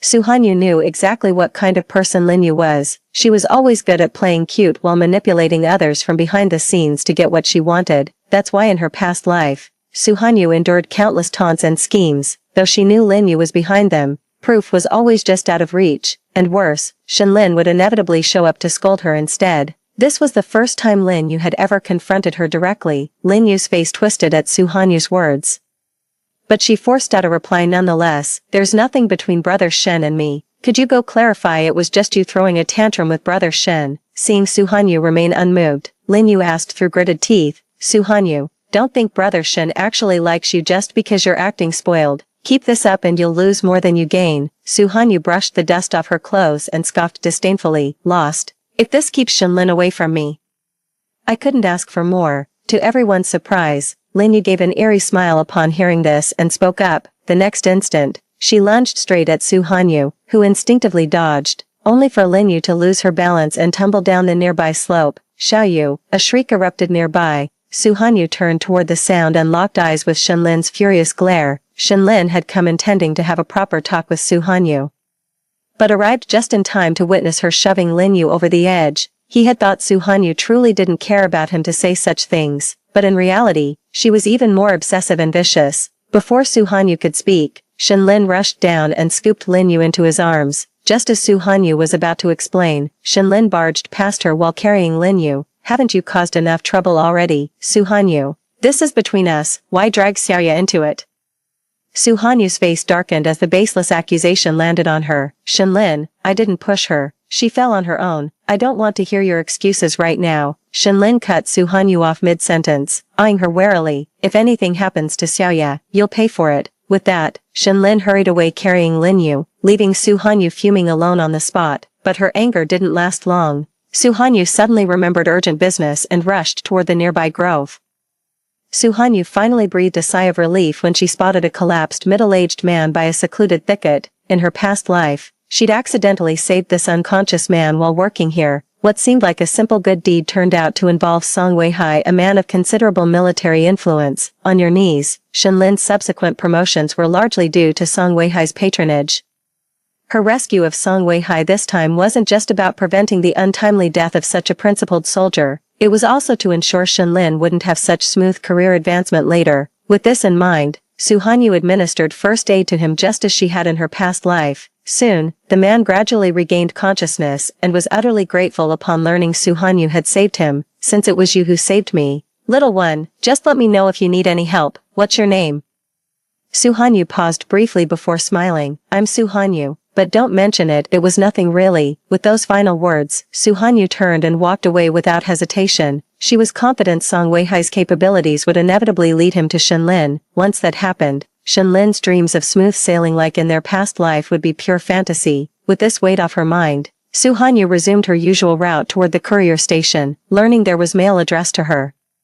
Suhanyu's excitement grew even stronger. Uncle Lee, what about my stuff? Just when I thought I'd get it right away, Uncle Lee cut straight to the chase. Didn't your father take it already? Hearing this, Suhanyu felt an inexplicable unease creeping in. She rushed home in a hurry, only to fling open the door and find the entire Shen family gathered inside. Suhanyu froze on the spot, frowning as she spoke. Chapter 3. What are you all doing here? Su's father took a deep drag from his pipe, his face darkening as he replied, we're naturally discussing your marriage arrangement with Xiaolin. The word marriage made Suhanyu's mind go blank for a second before she rushed to confront her father. I kept my promise and got into university. What gives you the right to force me to marry Shenlin? Dad, Uncle Lee said you took my mail. Give it back. That's my university acceptance letter, mister. Su shoved Suhanyu aside with a dark expression, his voice laced with displeasure. Bastard. Without that thing, you'd better marry Shenlin properly. Suhanyu froze momentarily as an absurd suspicion dawned on her. She asked with trembling lips, Dad, what do you mean by that thing? That's my college acceptance letter. It belongs to me. You promised Grandpa you wouldn't force me to marry Shenlin if I got into university. University this, university that. Father Su suddenly sprang to his feet, furious. All that book learning has addled your brain. What's so great about college? Girls will still end up married anyway. Xiaolin's military career is going smoothly, his future prospects are limitless. You claim no one forced you to marry, so why push Comrade Lin down the hillside out of spite? Do you have any idea this is a matter of life and death? You could go to jail for this. Suhanyu felt her blood boiling with rage as she slowly turned her gaze toward the silent Shenlin. So it was you all along, Shenlin, you're behind this. Aren't you? You framed me to force me into marriage. Then who did that admission letter really go to? So you're planning to give your precious sister Linyu my university spot? Shenlin's fury intensified at these words. It was Suhanyu who'd done wrong, yet he'd negotiated terms to keep her out of prison out of kindness, and now she dared viciously slander Linyu like this. At this thought, Shenlin's expression darkened as he rebuked sharply, Suhanyu. How many times do I have to say it? There's nothing between me and Linyu. Stop spreading these ridiculous lies. You're the one who pushed Yaya down the slope. This is the least you owe her as compensation. Since you can't get into college, why not let someone else have the opportunity? I'm even willing to marry you. What more do you want? The moment the words left his mouth, Suhanyu slapped Shenlin across the face. Who asked you to marry me? Suhanyu trembled with rage, her eyes burning with hatred as she glared at Shenlin. I could go to college. have a brand new life and a perfect future of my own, who gave you the right to make decisions for me. No one present had anticipated Su Hanyu would suddenly strike. Even Shinlin, who always prided himself on understanding Su Hanyu, was momentarily speechless, stunned by the hatred in her gaze. For the first time, Shinlin realized the warmth had long vanished from Su Hanyu's eyes when she looked at him, replaced instead by unmistakable resentment. The thought barely surfaced before Shinlin dismissed it outright. How could that be? Hanyu would never resent him. Madame Shin was the first to react, rushing forward to examine her son's face before letting out a shriek. Is this the fine young lady your Su family has raised? Need I remind you it was you who crippled my husband Shin? Then begged for this marriage alliance. Now your daughter dares lay hands on my unharmed son. What next? Will she overthrow heaven itself? Before Su's father could respond, Su Hanyu cut in. So you'd better talk your son out of marrying me, otherwise he'll ruin my college plans. And the Shin family won't get off easy either. Let's see who comes out worse. Madame Shin lunged at Su Hanyu in a rage, but Shinlin stepped between them with restrained composure. This is between Hanyu and me. This is none of your business. What's more, I'm absolutely going to marry Hanyu. Shinlin's resolute stance left his mother speechless with anger, while Su spoke up bluntly. Su Hanyu, have you learned nothing from all your education? Xiaolin's been so good to you. What the hell are you making a scene about? I'll ask you one last time, are you marrying me or not? No. Su Hanyu wiped away her tears and scanned the room as she spoke to everyone present. I will go to college no matter what. I'd rather die than marry Shinlin. Enraged by her words, Su's father grabbed Su Hanyu by the arm. His vice-like grip sent waves of pain through her as she struggled in vain, being forcibly shoved into the room. Bang, went the sound, the door slammed shut. Su Hanyu instinctively rushed to open it, only to find it locked from the outside. No matter how hard she struggled, the door wouldn't budge. What are you doing? Let me out. I won't get married. I want to study. The metallic jingle of keys echoed as Father Su declared sternly. This isn't your decision to make. You'll stay in this room until you come to your senses. Su Hanyu never expected her father to be so unyielding. She pounded on the door desperately, pleading with him to let her out. When no response came from her father, Su Hanyu gritted her teeth and spoke.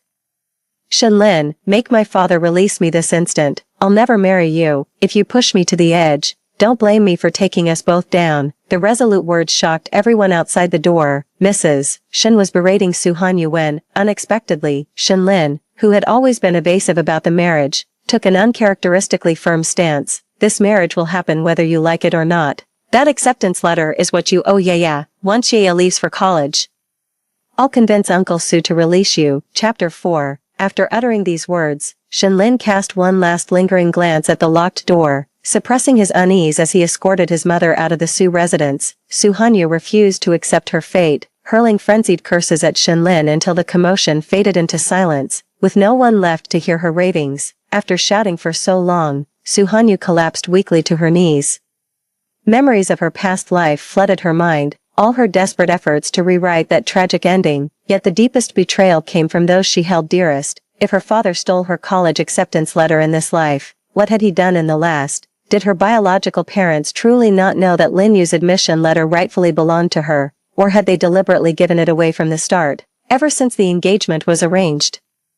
Their greatest wish had been for Su Hanyu to marry Shinlin, yet in this lifetime, despite giving Shinlin and Lin Yu countless chances to be together, he still chose without hesitation to sacrifice his own future just to chain her down for Lin Yu's sake. Exhaustion and hatred flooded Su Hanyu's heart, leaving her seething with resentment yet utterly lost in confusion. Su's father was determined to teach her a lesson. For 3 straight days, he locked her in the room without food or water, starving her to the brink. On the 4th night, as Su Hanyu lay weakly in bed, a faint sound finally came from the long silent doorway. Her mother entered carrying a meal and soup, her heart aching at the sight of her daughter's suffering. Hanyu, just apologize to your father. Why must you be so stubborn? Su Hanyu grabbed her mother's hand pleadingly. Mom, I don't want to get married. I need to study. Please, could you talk to Dad for me? He wants to repay a debt.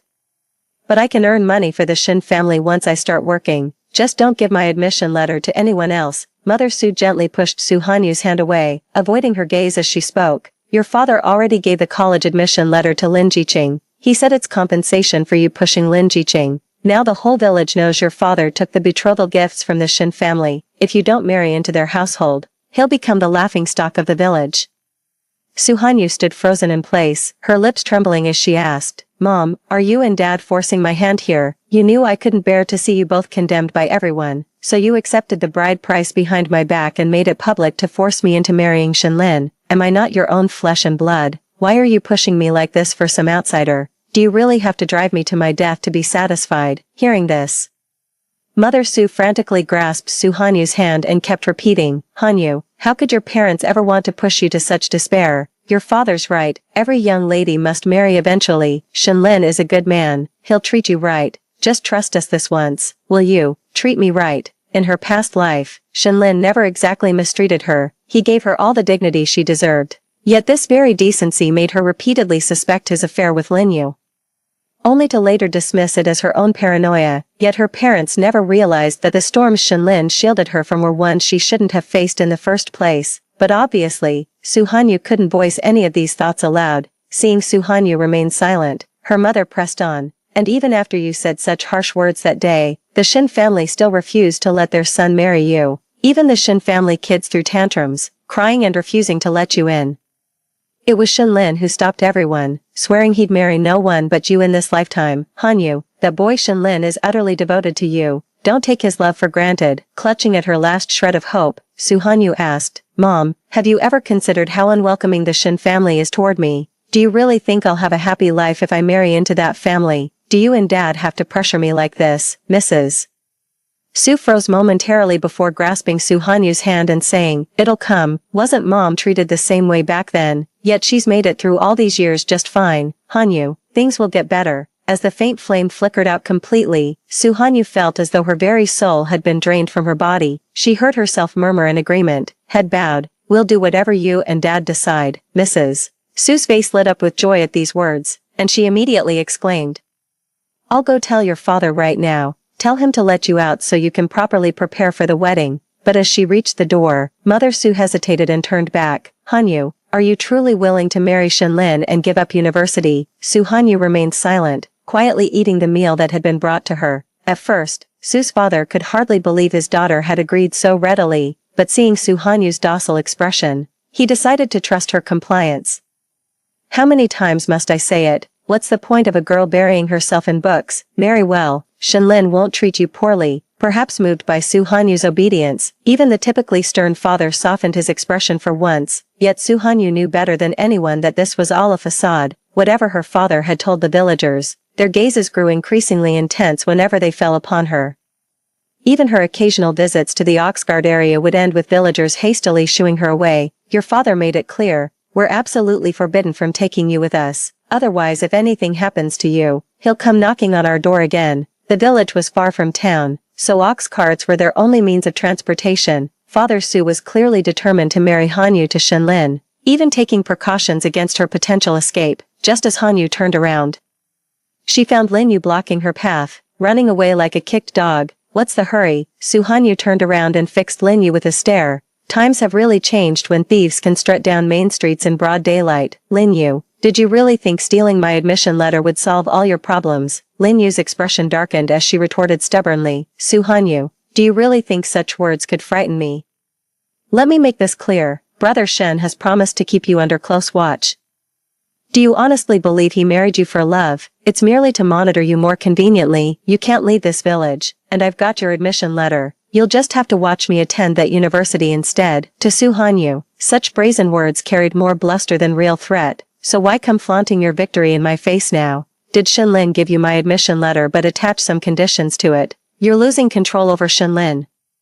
So now you're rushing to sow discord between us. Well, that's only natural. After all, Shinlin and I will be husband and wife soon. Who knows, one night I might whisper something in his ear, and in a moment of passion, he could turn you in. Linyu's face darkened, her gaze towards Su Hanyu now laced with unmistakable venom. Brother Shin would never. He promised to take care of me forever. Marrying you was just to keep tabs on you. Is that so? I let out a derisive snort and sneered. Then what's your hurry? Linyu was left speechless and stormed off in frustration. Chapter 5. Su Hanyu stood still, closing her eyes briefly before speaking. Ah, you're already here. Why keep hiding? Shinlin stepped out from behind a tree, looking at Su Hanyu with solemnity. You shouldn't have said those things to Yaya. I won't let you stand in the way of her college education, but I promise, after we're married, you'll want for nothing. Shinlin couldn't understand why Su Hanyu who had always trusted him, was making such a fuss over Linyu this time. Su Hanyu was growing impatient. Shenlin, are you done pretending? As long as you're not around, I won't have to suffer any grievances. Staring at Su Hanyu's icy expression, Shenlin unconsciously clenched his fists as the words he'd buried deep in his heart came spilling out. Do you really hate the idea of marrying me that much?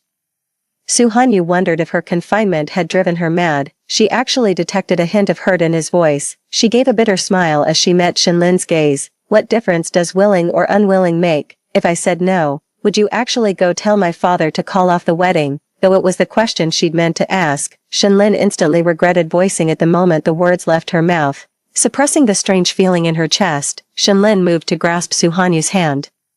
Only for the other woman to deftly evade her touch. We're not married yet. Stop this improper grabbing before people start talking. A bitter ache swelled in Shenlin's chest as the words escaped his lips unbidden. Su Hanyu, what's really going on with you? Why are you suddenly treating me like this? I thought you had feelings for me. Su Hanyu lifted her gaze to meet Shenlin's, irritation lacing her voice. So what? Once you like someone, you can't just stop.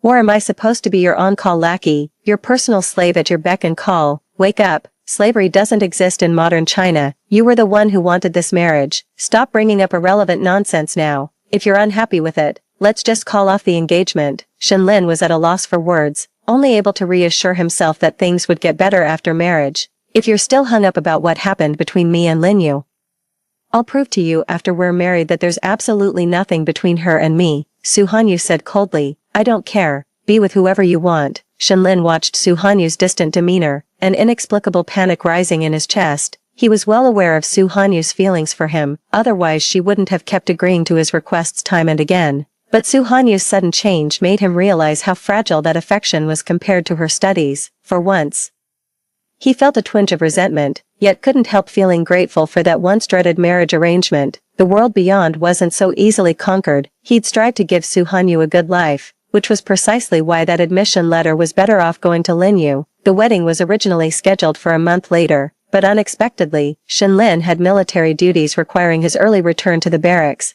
before their marriage application was even approved.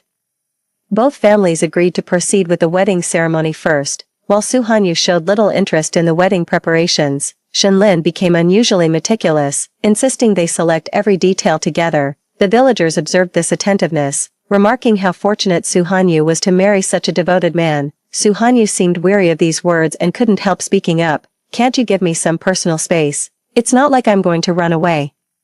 Shenlin stood frozen for a long moment before suppressing the bitterness in his heart to speak. So in your eyes, showing you our wedding preparations was just another way to keep tabs on you. What else would it be? Su Hanyu glared at Shenlin with disgust. Are you seriously going to claim you actually want to marry me and build a life together? Shenlin, drop the act. There's no one else here to fool. An indescribable pain radiated from the depths of his heart. All he wanted was more time together, yet upon hearing Su Hanyu's words, Shenlin unclenched his fist and retorted stubbornly, You're absolutely right. I may be putting on an act, but you're stuck with this act for life. Su Hanyu, don't even think about running away. With those words hanging in the air, Shenlin fled like a deserter. After that day, Shenlin avoided Su Hanyu for several days straight. On their wedding day, just as Su Hanyu opened the door in her bridal gown, she came face to face with Shenlin arriving for the marriage procession. Seeing the newlyweds remain silent, the villagers assumed they were shy and began cracking jokes to lighten the mood. The ceremonial bows and tea offerings commenced. When the rites concluded, guests took their seats, raising wine cups in jubilant toasts. Even Su Hanyu wore an uncharacteristically pleasant expression, standing by Shenlin's side while continuously refilling his wine cup, drunk as well. Su's father grabbed Shenlin's shoulder and gave him earnest instructions. She's my only daughter, you'd better take damn good care of her. Son-in-law, really, nodding in his tipsy state, Shenlin gazed at Su Hanyu with an intoxicating tenderness that only liquor could conjure, yet the very next words he uttered shattered the illusion. Don't worry, Dad, as long as Hanyu doesn't pick on Yaya, I'll treat her well. No one found this statement inappropriate. On the contrary, Mr. Su even chided Hanyu for being unnecessarily jealous. Hanyu nodded without arguing, simply pouring drinks for everyone non-stop. Late at night, many people stumbled home drunk. Mrs. Su took her intoxicated husband home, while Su Hanyu helped the drunken Shenlin to his room, shooing away Shen's mother and others who wanted to assist. The stench of alcohol hung heavy in the air. Just as Su Hanyu turned to leave, Shenlin suddenly pulled her into his embrace. Hanyu, where do you think you're going? Finding herself unable to break free, Su Hanyu deflated and spoke wearily. I'll get you a warm towel and bring you some water while I'm at it. We're already married, what more do you want? Just as Su Hanyu was about to forcibly pry Shenlin's hand away, she suddenly heard him ask, yes, married, being married is good. Hanyu, do you love me? The hope in those words left Su Hanyu silent for a long moment before she finally spoke. Why, I do. Those two featherlight words instantly soothed Shenlin. He released his grip and shut his eyes tight, yet still murmured softly for Su Hanyu to stay safe. Su Hanyu stood by the bedside, speaking only after the murmurs faded, but that was in our past life. Shenlin, let's not meet again in this lifetime, no. She wiped her hand where Shenlin had touched, then turned and walked away without hesitation. The village at night was eerily silent, with only the relentless chirping of insects sounding like death's urgent summons. Drenched in sweat from running, she held her breath at the slightest rustle of leaves. The icy wind howled down her neck, sending waves of searing pain through her chest. At last, Su Hanyu reached the haystack near the Su residence, where she retrieved the bundle she'd hidden away long ago. Chapter 6. The moment she saw the bundle, Su Hanyu let out a relieved sigh. Just as she slung it over her shoulder to leave, a voice suddenly called from behind. Hanyu. Su Hanyu turned stiffly, coming face to face with Madame Su, whose eyes were red-rimmed with unshed tears. Mom, mother, and daughter locked eyes for a long moment before Su Hanyu finally set down her bundle, closing her eyes as she spoke. Even if you have them drag me back this time, next time, the time after that, no matter how long you lock me up or starve me, I'll never stop trying to escape. My life shouldn't be confined to this place. I deserve to explore the wider world and fulfill my potential. Dad keeps saying marriage is my destiny, but I refuse to accept that fate. Su Hanyu held no illusions that her mother would stand up for her. She knew better than anyone how meek her mother was, how terrified of defying her father's orders. She blamed not her mother, but her own lack of foresight. Then suddenly, a weight settled heavily upon her shoulders. Su Hanyu looked up to find her mother's tear-filled gaze, the very woman who had just placed the abandoned burden back upon her daughter's shoulders. I never had much schooling, not like you and your father. All this talk of fate, I don't understand it, but after listening to your father all these years, perhaps it's time to hear something different. It's just my daughter's wedding day. I'm just wandering around aimlessly. Su Hanyu's heart skipped a beat as she instinctively grasped her mother's hand. Mom, Mrs. Su clasped her daughter's hand in return and asked softly, have you got everything sorted out? The admission letter. Before Mother Su could ask further, Su Hanyu nodded. Everything's taken care of, Mom, don't worry, I'll come back for you once I've sorted everything out. She wanted to stay with Mother Su a while longer, but the older woman pushed her away abruptly. Alright, it's getting late. You'd better go now. If we wait any longer, the Shin family might find out. Su Hanyu understood this too. Fighting back tears, she gave her mother one last embrace before steeling her heart and turning away. Running down the side path without looking back, she ran for what felt like ages, only stopping when she spotted a sedan parked ahead. As the car door opened, she found herself staring at the handsome face of a young man. Seeing Su Hanyu frozen in shock, Song Jincheng stepped aside and spoke up. Classmate Su, I'm Song Jincheng. Song Weihai is my father. Don't worry, my dad's briefed me on everything. I'll get you out safely. Song Jincheng. That name rang a bell. Su Hanyu remembered him as Shenlin's sworn rival in their past life, constantly clashing with him in military affairs. Yet Su Hanyu remembered clearly, when she and Lin Yu were kidnapped together, Shenlin chose to save Lin Yu and abandoned her. It was Song Jincheng who risked his life to rescue her. In her past life, everyone said she was fortunate to marry Shenlin, living in luxury without a care for food or clothing. Only Song Jincheng mocked Shenlin for not recognizing his own good fortune when he heard such remarks. Su Hanyu never expected to meet Song Jincheng so much earlier in this lifetime. Comrade Song, I appreciate your help, though only in his early 20s. Song Jincheng looked slightly embarrassed upon hearing this. Don't mention it, you saved my father, that makes you my benefactor. Here's your northbound train ticket. I've already sent someone to inform the school about the situation. That admission letter is now void. Someone will meet you for registration when you arrive at the school. If there's anything else I can do, just say the word. Su Hanyu stared at the train ticket to Yuqing in her hand, gathering her courage after long contemplation before speaking. There's actually something I'd like to ask of you. The car sped by, chasing the faint dawn light alongside the rising sun. As daylight broke, a damp chill wind streamed through the windows, making the paper wedding character behind the door flutter noisily. The fragmented noises mingled with the cold air, gradually rousing the hungover Shenlin from his slumber. His hand groped instinctively beside him, only to meet cold emptiness. In an instant, his muddled consciousness snapped awake as he bolted upright. The throbbing hangover made Shenlin press his temples, squinting toward the bedside where neither water glass nor basin remained. The room stood perfectly ordinary. Were it not for the crimson double happiness character behind the door and his new attire, he might have believed yesterday's wedding mere illusion. This isn't a dream. Where's Su Hanyu? A sudden unease gripped Shenlin's heart, ignoring his throbbing headache.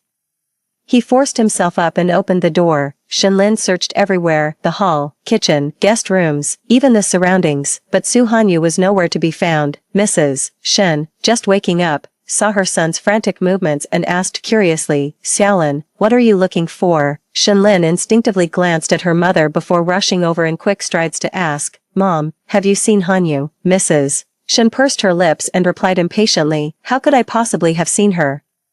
She probably knew the new bride should show filial piety, so she got up early to prepare breakfast. "If you ask me, women still need proper discipline." Before Mother Shen could finish speaking, Shenlin went back inside and woke up Shen Hui and Shen Xian who were still sleeping. "Shall we, Xiaoxin, have you seen your sister-in-law?" The two children exchanged glances and shook their heads, while Mrs. Shen, who had just entered, sensed something amiss. "Xiaolin, what do you mean by that? Wasn't Su Hanyu with you? She couldn't have just run away, could she?" Shenlin suddenly barked, glaring darkly at his mother. "Hanyu would never run away. Perhaps I neglected her when I was drunk yesterday, and she just went back to the Su family in a huff. I'm going to find her right now." Yet even as he thought this, the hollow void in Shenlin's heart inexplicably grew wider. He and Su Hanyu had grown up together, and he prided himself on knowing her better than anyone. Su Hanyu cherished old friendships deeply and hated worrying others. She would never simply vanish without a word, but when Shenlin rushed to the Su residence to apologize to Mr. Su, he was met only with the old man's bewildered gaze. "Xiaolin, what do you mean by that, exactly? Why on earth are you apologizing to me out of the blue?" Shenlin stood frozen in place, unable to stop himself from asking, "Dad, hasn't Hanyu come home yet?" A loud crash sounded behind them as Mrs. Su dropped the water basin, then rushed straight to Shenlin demanding answers. "Xiaolin, what do you mean by that? Why would Hanyu come back? Wasn't she supposed to be with your Shen family, Mom, or did you do something to drive Hanyu away?" Hearing this, Father Su immediately became agitated. "Shenlin, explain what's going on right now."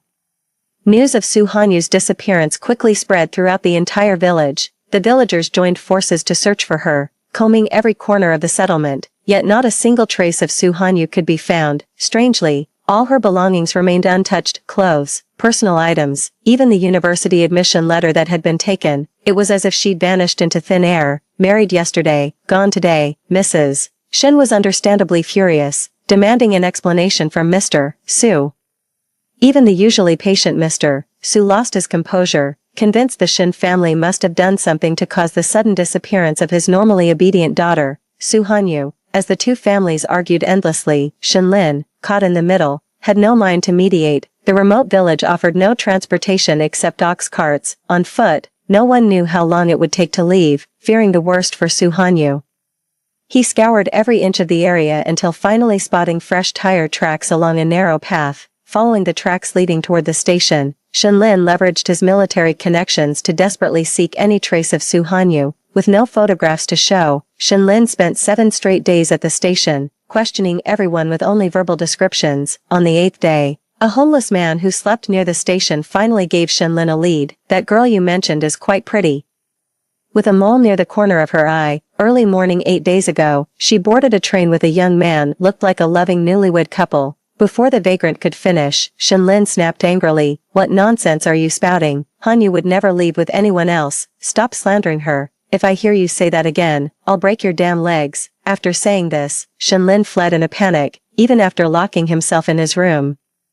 Shenlin couldn't shake the vagrant's words echoing in his mind. "Young man, forced love never lasts. The girl already has someone in her heart. She'd rather run away than face you. Why keep pestering her?" Shenlin wanted to explain he wasn't harassing her. Su Hanyu had liked him first. On their wedding day, Su Hanyu showed no signs of anything unusual. dressed obediently, she followed behind him like a dutiful wife, pouring his wine, joining him in receiving everyone's congratulations. But he'd forgotten one thing: Suhanyu was never the docile type. Blinded by joy, he'd foolishly believed they could make amends when his drunken ears caught her offer to fetch him water. Shenlin mistook Suhanyu's compliance for surrender. The elation he felt then now burned as fury upon learning the truth. Dad, furious at Suhanyu for changing her mind, furious at himself for falling for such a clumsy act. He wanted to confront Suhanyu, to demand why she couldn't just be honest about not wanting to marry him. Then it suddenly hit him. Suhanyu had told him before, more than once, but he dismissed it all as jealous ranting. Everything would be fine once they got married. Shenlin never expected Suhanyu would choose to flee the wedding. Lying in bed, he felt a dull throbbing return to his temples, tormented by chaotic thoughts. Shenlin closed his eyes and forced himself to sleep. For 3 straight days, Shenlin refused food and water, locking himself in his room. The Shen family grew increasingly desperate, but no amount of knocking or pleading could make him open the door. Left with no other choice, Mrs. Shen finally sent for Lin Yu. Lin Yu always despised being someone's second choice,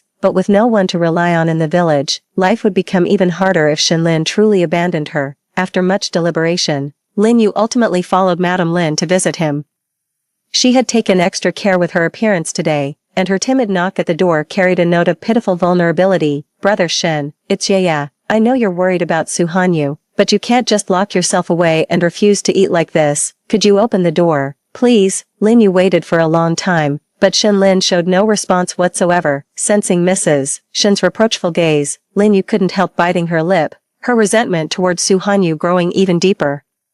It's all Suhanyu's fault. If she hadn't caused this scene, Shenlin wouldn't have ignored her, nor would the villagers suspect her of wrongdoing. Seeing that Shenlin truly intended to disregard her, Lin Yu took a deep breath and said, Brother Shen, it's time to register at the university. Chapter 7. I'm a bit nervous going alone. Could you accompany me? Just as the university topic came up, the door burst open.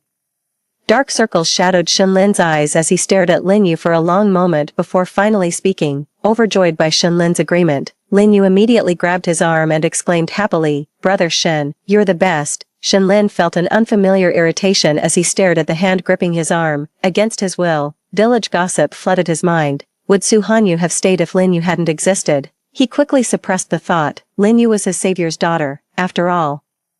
The fault lay with Suhanyu's unreasonable demands. Lin Yu bore no blame. What's more, Suhanyu might be at the university too. With a loud clatter and the shriek of train whistles, Suhanyu jolted awake from her slumber. She gazed at the desolate scenery outside the window, clutching her bundle tightly to her chest. The 3-day train journey was grueling enough, and being her first time traveling far from home, she couldn't shake the nervous tension.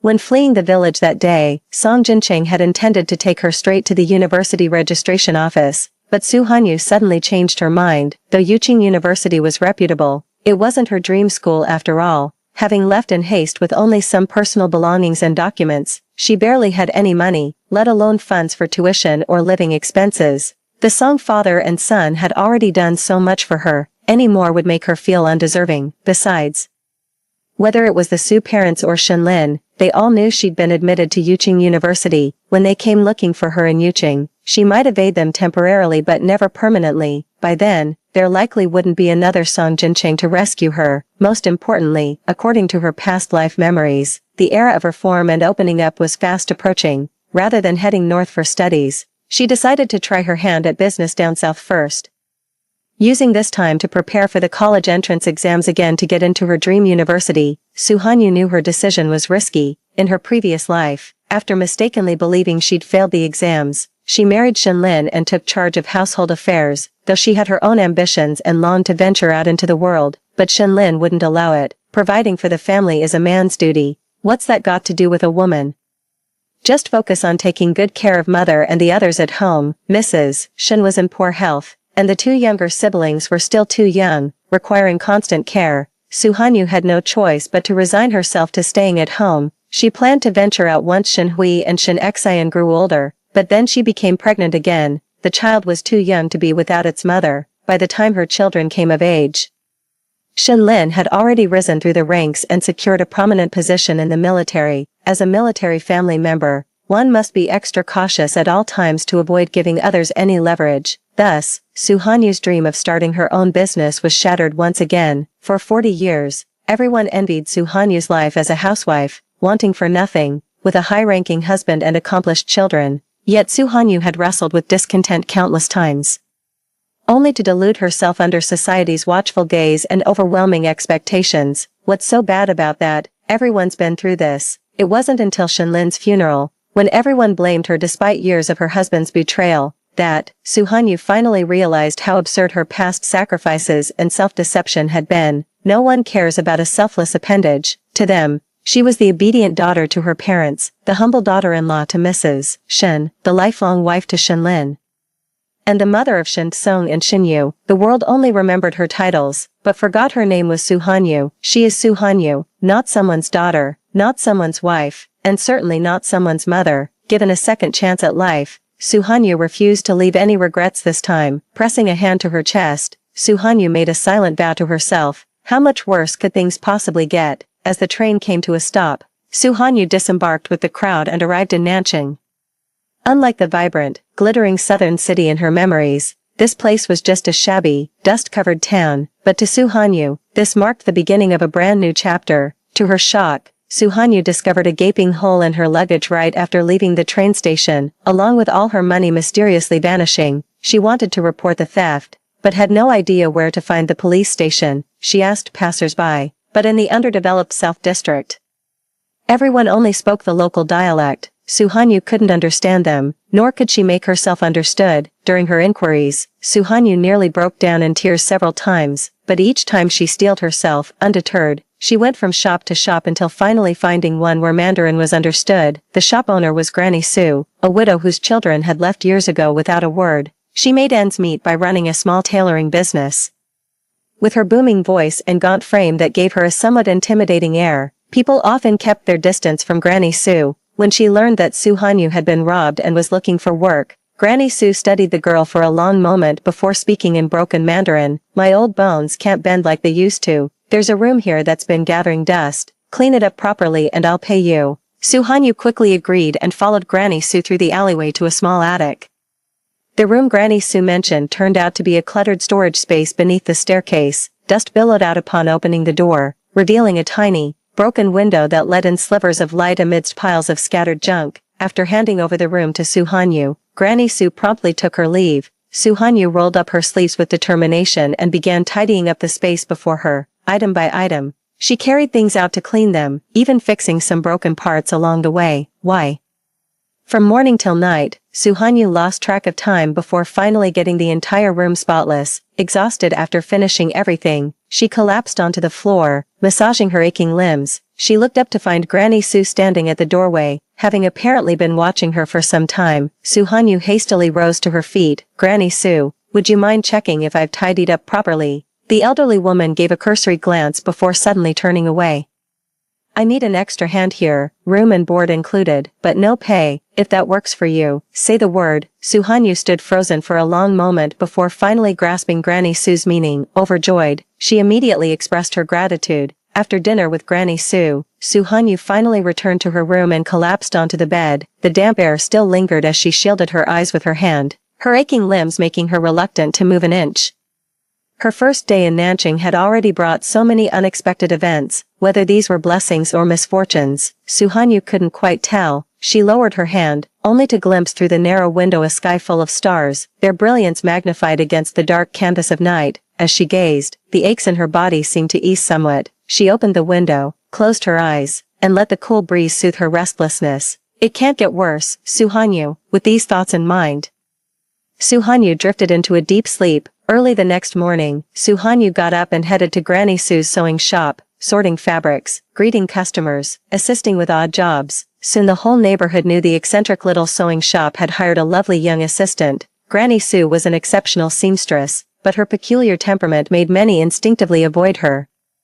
Now with Suhanyu around, everyone silently agreed to have her relay their garments and requests instead. Noticing this, Granny Su pedaled her sewing machine while remarking sarcastically, "My, how dearly they all seem to adore you." Suhanyu set down the clothes in her hands and beamed at Granny Su. "What's the use of liking me? It's all thanks to your craftsmanship. Granny Su, look how beautifully this is done." When Granny Su remained silent, Suhanyu coaxed and cajoled until the old woman finally pretended to scowl. "What are you still doing here? Go greet the customers." After staying with Granny Sue for half a month, Suhanyu had come to understand her tough love personality. Their interactions became more natural, and Sue even sought out Granny Sue specifically to learn the local Nanchang dialect. Meanwhile, Suhanyu used her free time to explore the city, gradually gaining a basic understanding of Nanchang.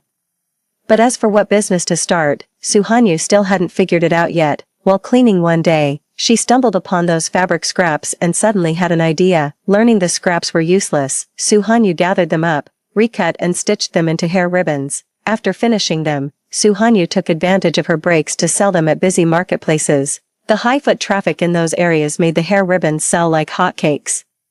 A genuine smile finally graced Suhanyu's face as she counted the money in her hands. Whether pursuing education or business ventures, substantial funds were always needed. The more money Suhanyu earned, the more confident she became. Just as Suhanyu was brimming with excitement to make her mark, she spotted her own missing person notice on a market-side television. Suhanyu, female, aged 19. Suhanyu felt her blood run cold in an instant.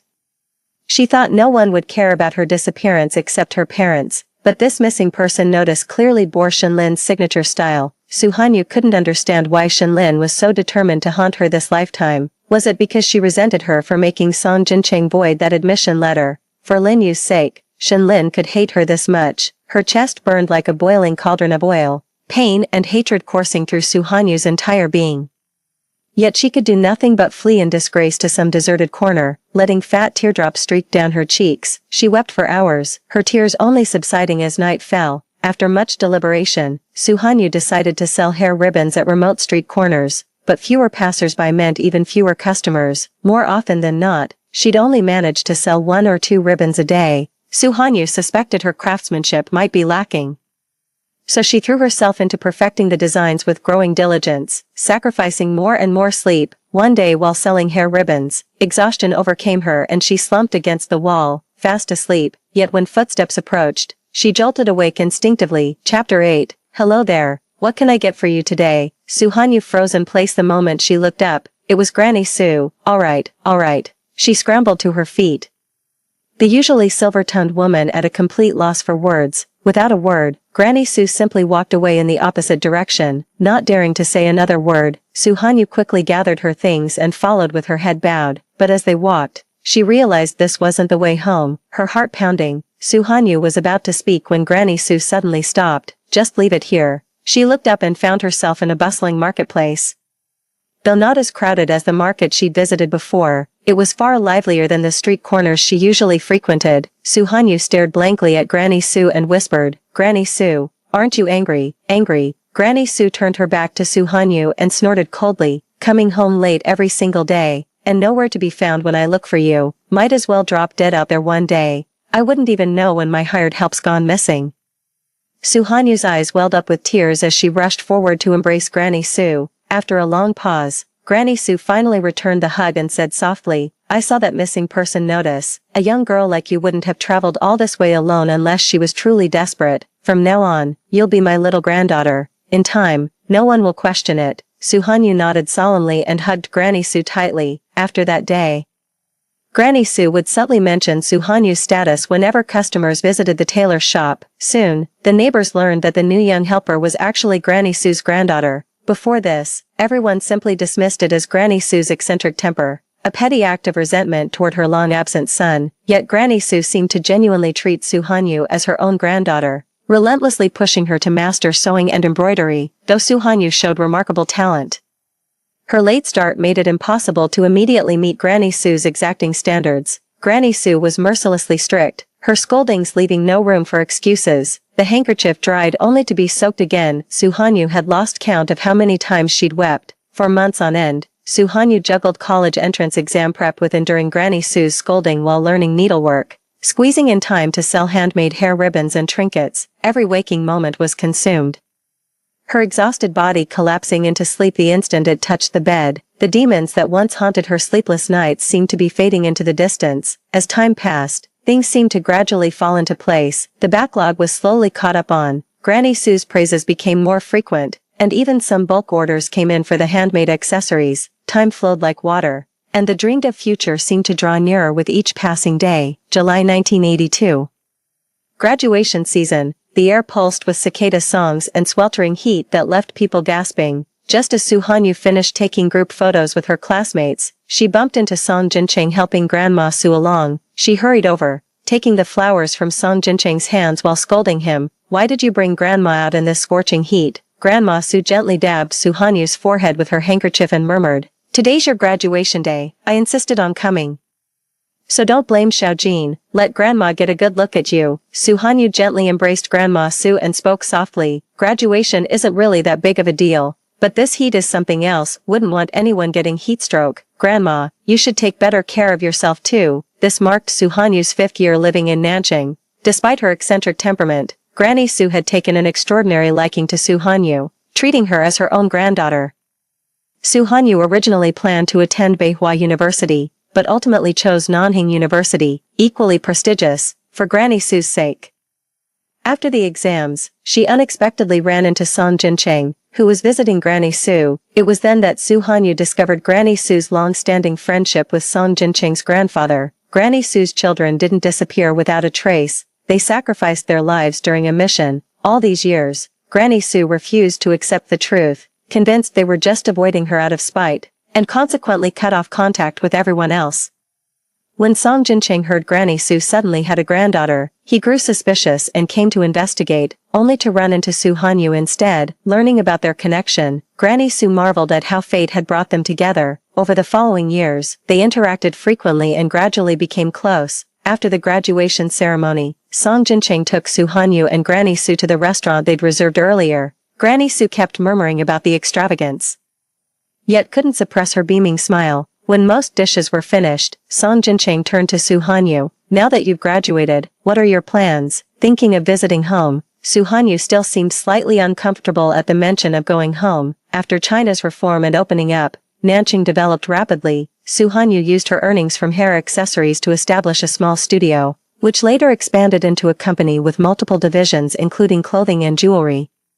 She had earned quite a fortune over the years and sent substantial sums to her parents, yet never returned home. She once sent someone to discreetly check on her family, only to learn that Shenlin still visited the Soo household every holiday as usual. This knowledge drained her courage to go back. Her father had been so adamant about her marrying Shenlin, returning now might mean facing that pressure again, and she couldn't bear the thought of orchestrating another escape. At this thought, Soo Han-yu shook her head and said, "No thanks, I'm taking Grandma to Beijing Hospital for a checkup, and while we're there, I'll explore some business opportunities." The moment Grandma Soo heard about the Beijing Hospital visit, she objected, "Why waste money on this old bag of bones? No way I'm going. You focus on your business, don't worry about an old woman like me." Seeing Granny Soo being stubborn again, Soo Han-yu coaxed her with resigned patience, "Granny, this isn't wasting money at all. Besides, haven't you always wanted to visit North City? Why don't we just treat this as a little trip? Nothing matters except your well-being, so don't overthink it." Song Jincheng added while serving Granny Soo more food, "Han-yu is absolutely right. Perfect timing.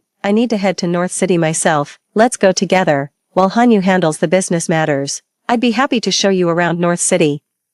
Soo Han-yu gasped in surprise upon hearing Song Jincheng was returning to North City. "Didn't Uncle Song say you had to stay in Nanjing?" Song Jincheng waved his hand helplessly. "No matter how much he says, it's nothing compared to the old man's word. Guess I'll have to obediently go back after all." When Grandma Soo learned that Song Jincheng was also going to Beijing, she finally agreed, with many matters still unresolved. Soo Han-yu had Song Jincheng take Grandma Soo to Beijing first, planning to catch up later. By the time everything was settled, half a month had already passed. Soo Han-yu stepped off the train with her luggage and sat quietly on a nearby bench to wait. Soo Han-yu had planned to show Granny Soo around Beijing right after arrival, but word of their trip somehow reached old Master Song. The insistent old patriarch demanded to host them for dinner, leaving Soo Han-yu no choice but to accept, though Song Jincheng volunteered to pick them up.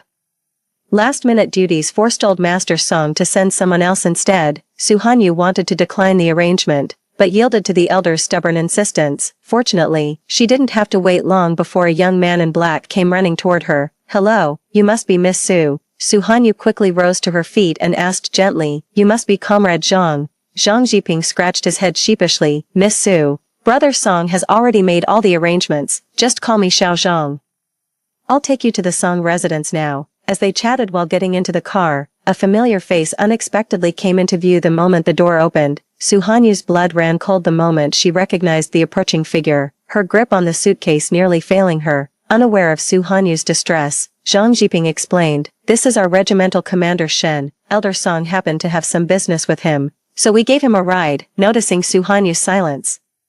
Zhang Jiping cautiously inquired, "Miss Su, are you acquainted with Commander Shen?" Memories from this life and past existences flashed through her mind like slides, the suffocating tightness in her chest nearly robbing Suhanyu of breath. Steadying herself, she heard her own voice reply in a strained whisper, "No, I don't know him, let's go." Suhanyu got into the car, keeping a noticeable distance from Shenlin. She had imagined countless scenarios of reuniting with Shenlin, in their village, at the office, or even just a fleeting glance on the street, yet each imagined encounter left her enough breathing room to mentally prepare herself. Right at this delicate moment, Suhanyu couldn't quite define the turmoil in her heart. She believed those 5 years had matured her enough to greet Shenlin with graceful composure, yet the scars from their past ran deeper than she'd imagined. 5 years later, the embers of her hatred for Shenlin still burned. Zhang Jiping, behind the wheel, sensed the charged atmosphere but only dared a furtive glance at Shenlin in the back seat. Shenlin's face remained impassive as usual. Zhang Jiping scrutinized him for a long while but detected nothing unusual, eventually giving up. Yet the very Shenlin who occupied Zhang's thoughts wasn't as composed as he'd assumed. Aware of Suhanyu's dislike for him, he subtly shifted toward the car door when she wasn't looking. Even so, the faint, elusive fragrance from Suhanyu still lingered around Shenlin. Even the white shirt she was wearing seemed to glow brighter. He restrained his movements carefully, not wanting to scare Suhanyu away by appearing too eager. For 1,873 long days, Shenlin had heard nothing from Suhanyu. 5 years ago, after wallowing in depression at home, he'd escorted Linyu to Yuqing University, secretly hoping for a chance to see Suhanyu again. Shenlin had even made up his mind, if he could find Suhanyu and she agreed to return with him, he'd take back the admission letter he'd given Linyu and return it to Suhanyu. Even if this meant betraying Linyu's trust, he couldn't bring himself to care anymore. It finally dawned on him, he couldn't bear to lose Suhanyu, nor could he afford to. If Suhanyu wanted to study, wasn't his willingness to let her go enough? He still couldn't bring himself to believe that Suhanyu no longer had feelings for him. On the road to Yuqing, Linyu chattered away incessantly, not a single word registered in his mind. All he could think about was what to say when he saw Suhanyu. Should he apologize, admit his mistakes, or act as if nothing had changed? Shenlin pondered for a long time, only to realize there was just one thing he truly wanted to say. Chapter 9, After you graduate, let's have our wedding ceremony properly, what do you say? Yet in the end, those words remained unspoken. He took Linyu to Yuqing University, only to learn her admission letter had long been invalidated. This student already informed us in advance that she couldn't enroll due to family reasons and requested to invalidate this admission letter. The admissions officer spoke while eyeing them suspiciously. Where did you get this admission letter from? Those few words shattered Linyu completely. She crumpled the admission letter in her trembling hands, reduced to desperate pleading. No need, how could this be? I never cancelled this admission letter. Could you please reverse this decision? I worked so hard to get into this university. I didn't cancel it. In her agitation, Linyu even grabbed Shenlin's arm, demanding he explain on her behalf. Brother Shen, tell him quickly, this admission letter belongs to me. I never voided this admission letter. What right do they have to deny my enrollment? Shenlin stood frozen, desperately racking his brain for answers. Suhanyu had burned bridges with him and even fled her parents' home just to attend university. Why would she ever choose to void this admission letter? He rushed to the staff member, suppressing his panic as he demanded, did Suhanyu personally come to cancel this? To their surprise, the staff refused to elaborate, merely confirming the cancellation was personally authorized. The evasive response deepened Shenlin's unease. He brushed past Linyu, desperately plastering missing person notices everywhere. For 5 long years, the only proof of Suhanyu's well-being was the regular deposits into her father's bank account. Shenlin had resigned himself to never seeing Suhanyu again, until their unexpected encounter under these circumstances, not the destitute and disheveled appearance he had imagined. A composed tranquility with undercurrents of radiant charm, a Suhanyu more vibrant and full of life than he'd ever seen. Everything was reminding him of the truth he least wanted to acknowledge. Suhanyu seemed to thrive after leaving him. An inexplicable suffocation clogged Shenlin's chest like cotton wool, making even breathing feel labored. the car came to an abrupt halt as Zhang Zhiping turned to address the passengers. Miss Su. Commander Shen, we've arrived, Su Hanyu nodded. Then eagerly swung the car door open. Shenlin stared at his empty hand for a moment before withdrawing it and stepping out of the vehicle. The moment he spotted Su Hanyu, Song Jincheng immediately strode forward to greet her. Hanyu, you're here. Granny Su is waiting for you inside. He was about to say more when he caught sight of Shenlin stepping out of the car, his expression suddenly darkening. Zhang Zhiping quickly chimed in to explain. Brother Song. Elder Song happened to need Commander Shen for something, so they came together. Song Jincheng glanced at Su Hanyu before nodding in agreement. If the old master wishes to see someone, I certainly can't stand in the way. Hanyu, let's go. He shielded Su Hanyu from behind, his lean frame completely obscuring her from Shenlin's view. As a fellow man, Shenlin could clearly sense Song Jincheng's hostility and protective instincts. Song's guarded demeanor made it obvious he knew something about Shen's relationship with Su Hanyu, but what unsettled him more was Su Hanyu's own reaction. The same Su who'd been so wary with him moments ago now seemed unexpectedly at ease around Song Jincheng. He clenched his fists, his mind in turmoil. Zhang Zhiping beside him failed to notice Shenlin's unease, gazing at Song Jincheng and Su Hanyu's retreating figures with admiration. Brother Song and Miss Su make such a perfect match. I heard Miss Su is still in college. Hearing this, Shenlin came to an abrupt halt. Zhang Zhiping jumped in alarm and stammered, Regiment Commander Shen, I forgot you dislike hearing such things. My apologies. Are they together? Shenlin stared at Song Jincheng's retreating figure and asked in a low voice. Zhang Zhiping froze for a moment before stammering out a reply. And not yet. Heard Brother Song still hasn't confessed. But he's waited 5 years for that girl, shouldn't be long now.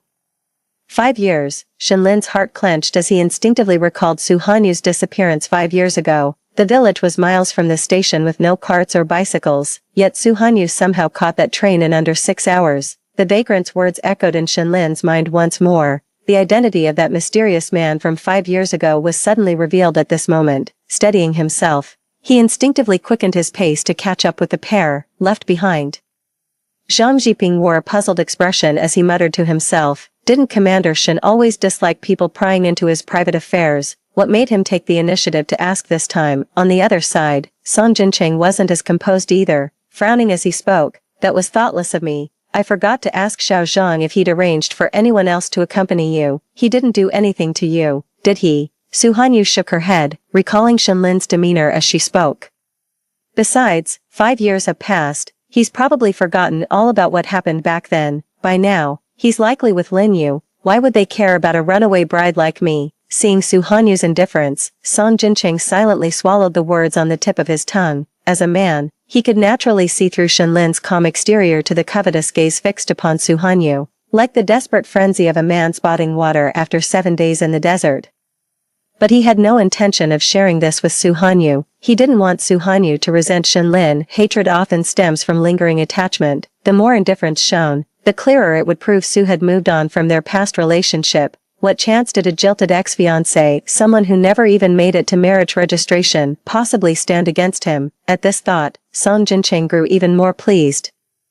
The lingering irritation from his earlier encounter with Shenlin dissipating like morning mist, Old Master Song and Granny Su had been waiting eagerly in the parlor, their faces lighting up with joy when Song Jincheng entered with Su Hanyu. This must be Hanyu. The elderly Song approached Su Hanyu, beaming as he glanced at Granny Su beside him. I must say, after raising her these years, she's starting to take after you. Su Hanyu took out the gift she had prepared in advance. Grandpa Song, here's a little something I brought for you. It's nothing fancy, but I hope you'll like it. If he doesn't want it, I'll take it back. Granny Su made a playful grab, but Old Master Song swiftly snatched it away, saying, still acting like the same old bandit after all these years, since Hanyu gave this to me, I'm keeping it. Just then, Old Master Song noticed Shenlin approaching and immediately called out, ah, I nearly forgot. There's still some business to attend to. Xiao Jin, please take Hanyu and the others to the side hall and make them comfortable. I'll join you shortly. Song Jincheng nodded and led Granny Su and Su Hanyu toward the other direction.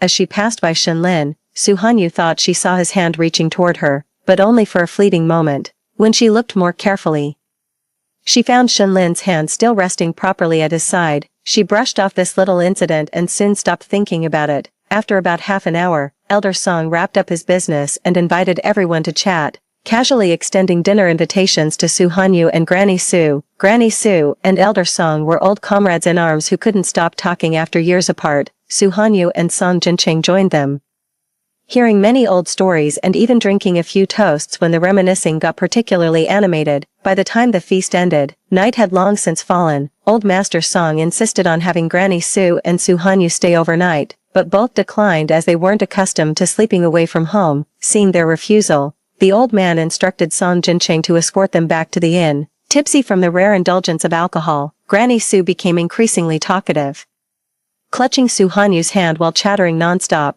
Su Hanyu was caught between laughter and exasperation, humoring Granny Su like a child. All right, we'll do as you say, Granny, let's just sit quietly and get ready for bed. Song Jincheng rarely saw Su Hanyu in such a doting mood and couldn't help chuckling. You and Granny Su really do share a special bond. As night deepened, streetlights flickered to life on both sides of the road, with pedestrians coming and going and cars rushing by. The streets buzzed with energy. The car came to a stop, and Song Jincheng and Su Hanyu helped Granny Su out together. Just as they were about to enter the hotel, they spotted Shenlin standing nearby. In the blink of an eye, Su Hanyu ignored Shenlin, turning to Song Jincheng instead. Just leave him be. Let's get Grandma upstairs to rest first. If he wants to stand there, let him. Song Jincheng shook his head and murmured, his presence here is just getting in your way. I'll send him packing. You take Granny Su upstairs to rest first. With that, Song Jincheng waved over a hotel attendant, slipped them some money, and had them assist Su Hanyu in helping Granny Su upstairs to rest. Seeing Song Jincheng's insistence, Su Hanyu could only nod in agreement while still managing to remind him, stay safe.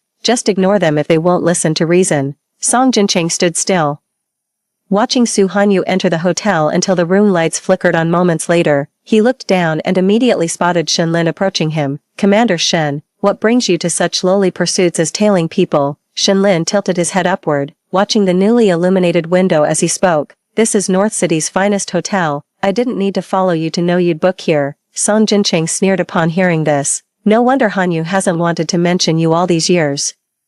Chapter 10, In Your Eyes. Is she only fit to depend on others, completely devoid of independence? Hanyu found this hotel, and she paid for it too. The long-buried truth being laid bare made Shenlin's breathing grow noticeably ragged. Song Jincheng, how long have you known her? What gives you the right to act like you know her so well? I've known her for 20 damn years. Who the hell do you think you are? Shenlin was usually composed and taciturn.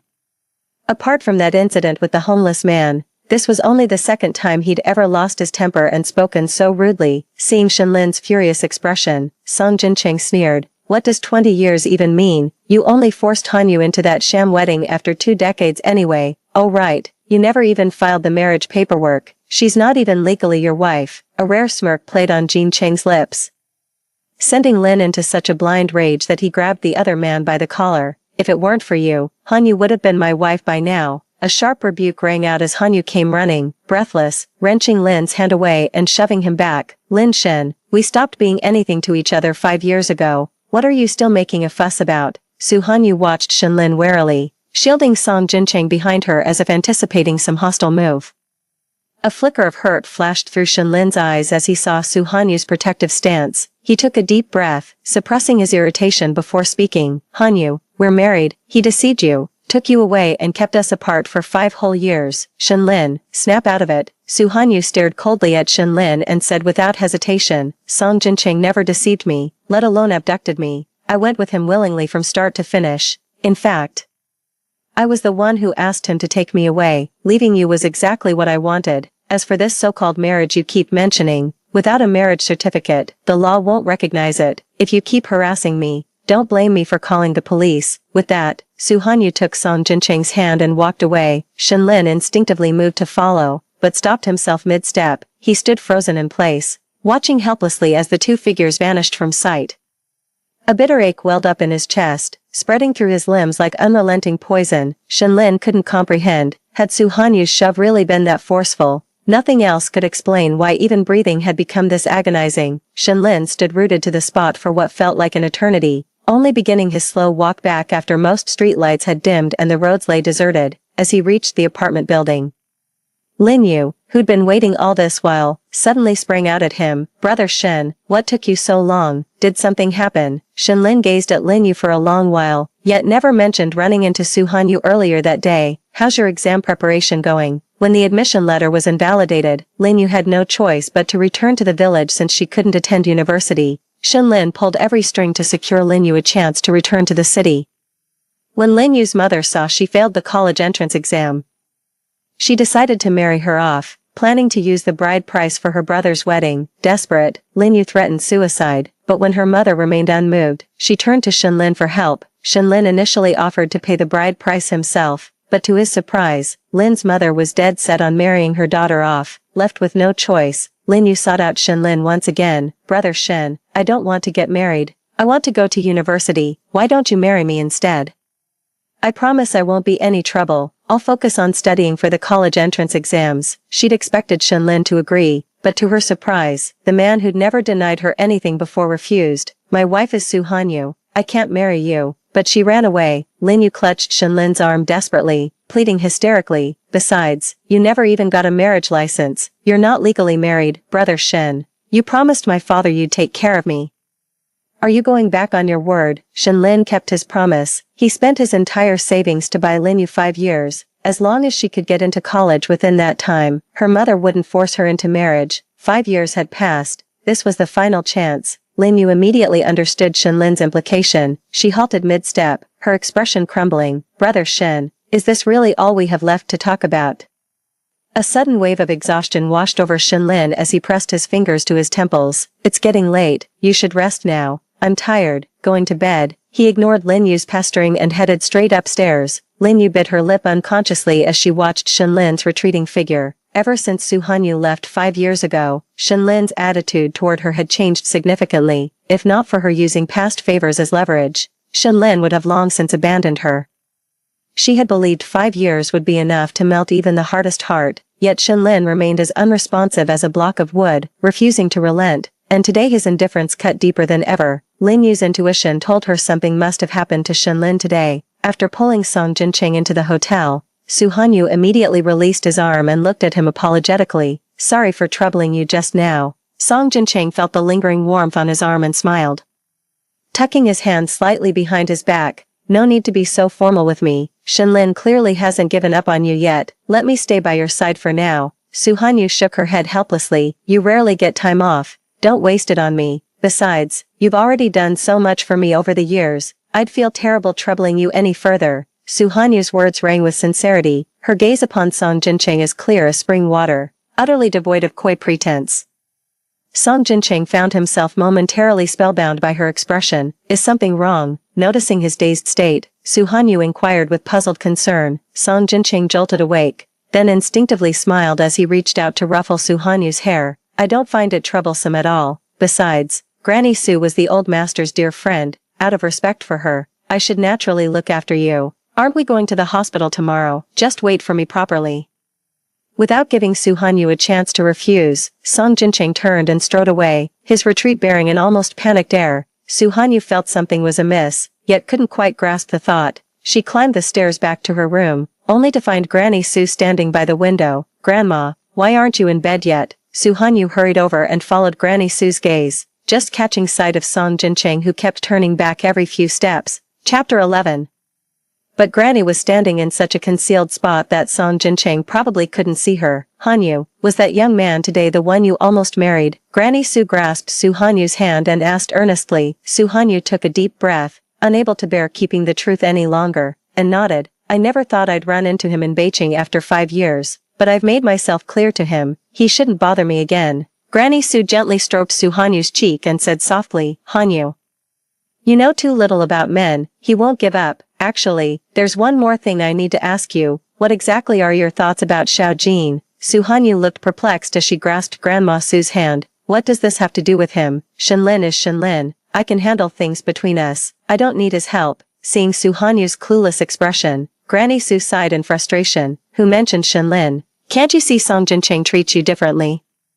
Ordinary friends wouldn't act this way." Seeing Su Hanyu frozen in shock, Granny Su patted her hand and said, "This old lady's tired, off to bed now." Think it over carefully. Soo-hanyu froze for a moment before instinctively reaching out to steady Granny Sue, but Granny Sue merely gestured toward the window, signaling she didn't need assistance. Puzzled, Soo-hanyu turned around only to find Song Jincheng had halted mid-step, standing motionless while gazing intently in her direction. Though the distance made Song Jincheng's expression unclear, Soo-hanyu could sense him smiling at her and found herself mirroring that smile without thinking. At that very moment, Granny Sue's words echoed in her ears once more. If a man and woman aren't just friends, what else could they be? Ever since her rebirth, Soo-hanyu had been living on edge every waking moment. She feared being dragged back into marriage, terrified that all her efforts would come to nothing, and most of all, dreaded that everything since her rebirth might just be a dream. Occasionally, Soo-hanyu would ask herself, what exactly was she afraid of? She'd posed this question countless times, and the only answer that ever came to mind was her fear of losing herself. She'd had enough of that past life, giving her all yet being despised by everyone, devoid of any self-worth. That's precisely why marriage had never crossed her mind. When Granny Sue asked, she found herself at a loss.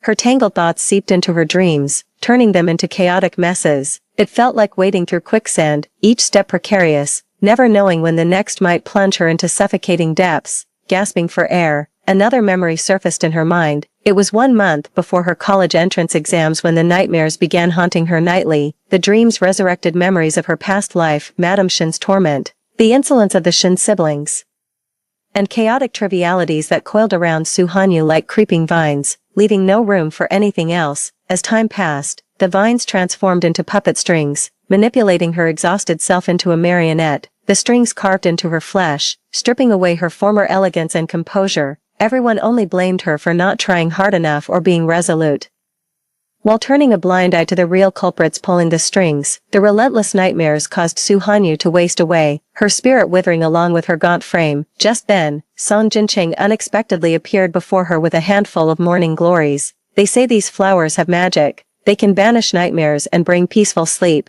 This is just right for you. Soo-hanyu couldn't help but laugh as she gazed at the morning glories still glistening with dew.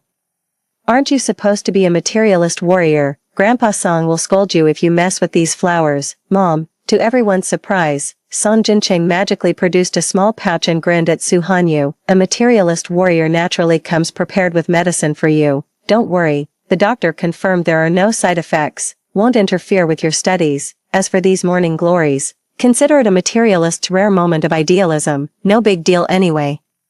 Song Jincheng swayed the flowers playfully before holding them out to Soo-hanyu. Soo-hanyu reluctantly accepted them and tried to pay, only to be refused by Song Jincheng. With just 7 days of vacation, Song Jincheng brought her fresh morning glories every single day. Though Soo-hanyu teased Song Jincheng for believing in such things, she still bought a small vase specifically to arrange the morning glories in, whether it was the medicine or the morning glories effect.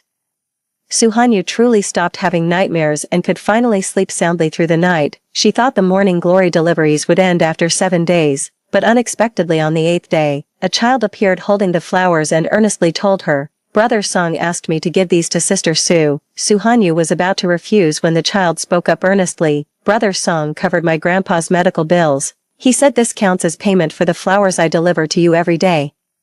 If you don't accept them, he won't pay the bills." Left with no choice, Soo-hanyu had to accept the arrangement. When she later called to ask Song Jincheng about it, he responded with nonchalance, "That kid's got too much pride to accept handouts comfortably. Didn't I come up with the perfect win-win solution? Would Sister Sue really have the heart to turn down a child?" The childlike tone of that last sentence finally made Soo-hanyu burst into laughter.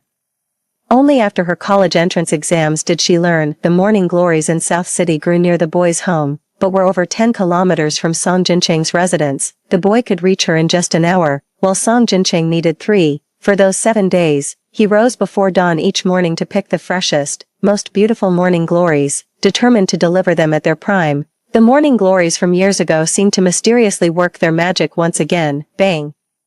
As chaotic thoughts faded away, tranquil hues of purple and white gradually filled the dreamscape, lulling Soo-hanyu into deep slumber. For several consecutive days, Shenlin never reappeared before Soo-hanyu. Meanwhile, Soo-hanyu juggled company affairs while accompanying Granny Sue for medical treatment, taking the opportunity to get her a comprehensive checkup. Fortunately, the doctor examined her and said Granny Sue was just exhausted from overwork at her age, and would be fine with proper rest. Granny Sue kept grumbling as we left the hospital. I told you it wasn't serious. See, we just wasted good money on nothing. Times are tough these days. Young ladies should spend on themselves instead of wasting money on an old woman like me. Song Jincheng supported Granny Sue while speaking up for her. Granny Sue, don't you worry about the money. We'd never let you go without, no matter what. Just as she was about to board the car, a familiar voice suddenly called out from nearby, Hanyu. Su Hanyu shuddered at the sound, turning to see her parents standing beside Shenlin. The moment she recognized Hanyu, Mrs. Su rushed forward with tears glistening in her eyes. Hanyu, it's really you. Let me take a good look at you, dear. Su Hanyu appeared flustered as she struggled to steady her voice. Mom, what brings you and Dad here? If we hadn't come, were you planning to stay away forever, Mr. Su stormed over, his gaze toward Song Jincheng filled with wariness.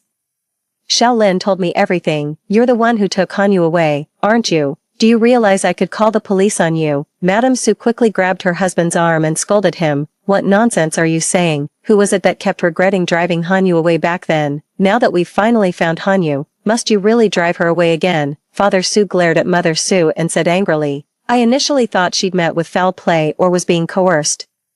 Turns out she ran away on a childish whim, and carrying on with other men. In the old days, she'd have been punished by drowning. Had enough to say, Granny Su raised her voice, glaring at Sue's father with eyes blazing in fury. You drove your own daughter away, yet you're pinning all the blame on her. 5 years apart, and all you've got as a father are accusations. Did you ever ask how hard it's been for a young girl to survive out there? How much she's suffered, Mr.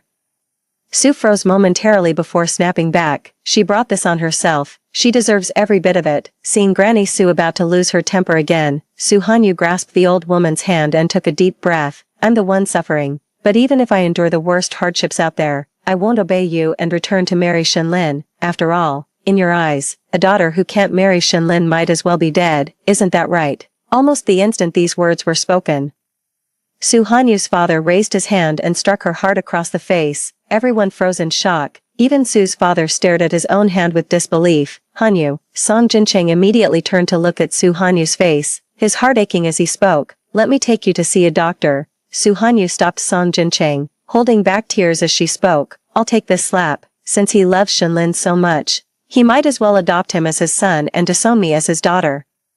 Mark my words, I won't go back, and I certainly won't marry Shenlin. I'll pay every cent I owe, but the rest of the time, you can consider your daughter dead. With those words, Su Hanyu immediately helped Granny Su into the car. Song Jincheng's face darkened as he glared at Su's parents. Uncle, aunt, if you had even an ounce of parental love for Hanyu, why not try to understand what she's been through? If you insist on being stubborn, then Hanyu's decision to leave will undoubtedly be the wisest choice she's ever made. Having said his piece, Song Jincheng didn't linger. He turned and got straight into the car. After all the commotion, Su Hanyu ultimately accepted Song Jincheng's proposal and temporarily moved into the Song residence with Granny Su. To everyone's surprise, Su's father somehow discovered Jincheng Song's true identity and made a huge scene, alerting the elder Mr. Song. The elder Mr. Song, who had maintained an impeccable reputation all his life, was furious to be accused in his twilight years of condoning his grandson's seduction of an innocent girl. But after Weihai Song explained everything, the old patriarch fell silent for a long moment before addressing Hanyu Su directly. Hanyu, shall I intervene to send them away? Su Hanyu shook her head and spoke up. No need, I'll handle this. Despite this, old Master Song feared Su's father might confine Hanyu again, so he simply invited them all to the Song family's reception hall. After 5 long years, this marked Su Hanyu's first composed reunion with Shenlin, Lin Yu, and her parents. The group sat together as old Master Song broke the silence first. 5 years have passed, and to prevent you from being strangers to your own daughter, perhaps you should look through these first. A photo album was brought forward, revealing snapshots of Su Hanyu's life over those 5 years, from selling hair ribbons and learning embroidery to pulling all-nighters for exams, then gradually building her own little studio, receiving college acceptance letters, and winning awards. In every photo, Su Hanyu never seemed to rest, constantly busy yet always radiating vibrant energy, her face alive with unyielding enthusiasm. She was almost unrecognizable compared to the Su Hanyu of the past. Su Hanyu instinctively glanced at Song Jincheng, only to find him offering her a reassuring smile. Granny Su chimed in from the side. The first time I met Hanyu, she had just arrived in Nanjing, couldn't speak the local dialect and had all her money stolen. Imagine a young girl, alone in a strange place without speaking the language. You can picture the hardships she faced. I offered to lend her money for the trip back. But she refused. She told me she risked her life escaping, and would rather die out here than go back. You're all forcing her to marry Shinlin. Did anyone even ask why she's against it, Mr. Su steadied his breath before speaking. What else could it be? She's just too full of herself, thinking she's too good for Xiaolin in every way. Has she even looked around? There's not a single person in the whole county who's better than Xiaolin. Do you really think we'd steer our own daughter wrong? Chapter 12, Song Jincheng began to speak. So in your eyes, Uncle Su, is your own daughter really that worthless? She doesn't deserve better, not worthy of education, not worthy of work, not worthy of living as she pleases. In your eyes, is she only good enough to be a housekeeper who cooks and cleans? Father Su abruptly stood up, fuming. Who are you to judge how I raise my own daughter? Besides, isn't this how every daughter is raised? They all turn out perfectly happy. Then why don't you ask if mom is happy? Su Hanyu also stood up, meeting her father's gaze as she spoke. She's been the perfect woman in your eyes for decades. Ask her if she's truly content, thrilled to spend decades trapped at home washing, cooking, sewing, and scrubbing, proud of mastering so many skills. Yet in your eyes I'm still just a useless woman who only knows how to ask for money. Father Su grew even angrier, slamming the table as he shouted, what's she so upset about? She doesn't have to lift a finger for food or clothes. What's the big deal about doing a little work? What, am I supposed to do it instead of her? I'm a grown man. I'm not happy about this. A firm voice cut through Mr. Su's words. He paused momentarily before turning to see Mrs. Su, who had risen unnoticed. I saw Hanyu the day she left. I was the one who let her go and covered her tracks.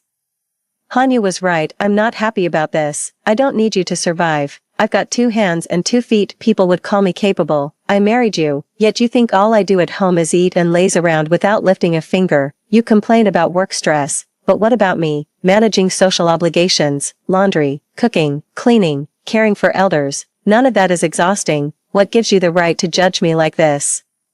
Mother Su's words trailed off as tears began rolling down her cheeks unbidden. She took a deep breath and said, mark my words. If anyone dares force Hanyu to marry Shinlin again, I'll stake my very life to make them pay for those words. My life has been hard, but my daughter won't suffer the same fate. She was capable of getting into university and graduating, just as she was capable of running her own business and making money. My daughter is leagues ahead of any group of men. What right does anyone have to force her to give up everything? With these words, Mother Su stepped forward to stand before Su Hanyu, shielding her daughter without hesitation in a mother's protective stance, a defense 25 years overdue. Shinlin rose to his feet and said urgently, I never asked Hanyu to give up everything. All right, but you're the one who took my admission letter. Su Hanyu fixed her gaze on Shinlin and suddenly asked, Shinlin, I have a question for you. Really, search your conscience before you speak. That day on the hillside, did you really think I pushed Lin Yu down? Hearing this, Lin Yu instinctively turned to Shinlin, her heart tightening with tension. Seeing Shinlin remain silent, Su Hanyu couldn't help but let out a mocking laugh. Look, you know that's not true, Shinlin, you think I'm heartless. But the cruelest and most selfish one here is you. You clearly have feelings for me, yet because this marriage was forced on you by your mother, you deny your own heart and blame everything on me. You're the one who ignored and belittled me, then schemed to pressure me when I tried to call off the engagement. You knew damn well I didn't push Lin Yu, yet you pinned it on me just to force me to stay, so you could conveniently take my admission letter. Killing 2 birds with 1 stone, repaying a debt while keeping me under your thumb. You preach about respecting me, then demand I tolerate her because her father did you a favor. I'm my own person, not your property. How dare you use your favors to control me? Shinlin opened his mouth to argue, but the words caught in his throat. Su Hanyu took a deep breath and spoke. I've said my piece. If you insist on keeping this up, if I escaped once, I can do it again. I can outlast you all if I choose to. The harsh words seemed to age Su's father instantly. He staggered back and collapsed into his chair before murmuring with closed eyes, You're right. The debt of gratitude is mine alone. It has nothing to do with you or your mother. If you're unwilling, then let it be. The farce finally came to an end. Shinlin tried to speak, but Lin Yu's shouting left him no choice but to leave. As she passed by Su Hanyu, she caught a faint whisper of I'm sorry. Those 2 words, Su Hanyu had waited decades for them, lifetimes even, yet now, hearing them stirred not a single ripple in her heart. Su's parents wanted to head back, but old Master Song insisted they stay and enjoy the sights of North City first. Su Hanyu stood beneath the eaves, gazing absent-mindedly at the birds flitting among the trees. Song Jincheng approached her side and asked curiously, What's caught your eye? meeting Song Jincheng's gaze. Su Hanyu suddenly smiled. This courtyard looks a bit empty to me. What do you think about planting some flowers? Morning glories would be perfect. Song Jincheng seemed momentarily enchanted, stammering in response, okay then. Seeing Song Jincheng like this, Su Hanyu found it even more amusing and leaned closer to meet his gaze. How long would that kind last? The barely veiled implication made Song Jincheng instantly grasp her meaning. He gently took Su Hanyu's hand and said earnestly, if you're willing.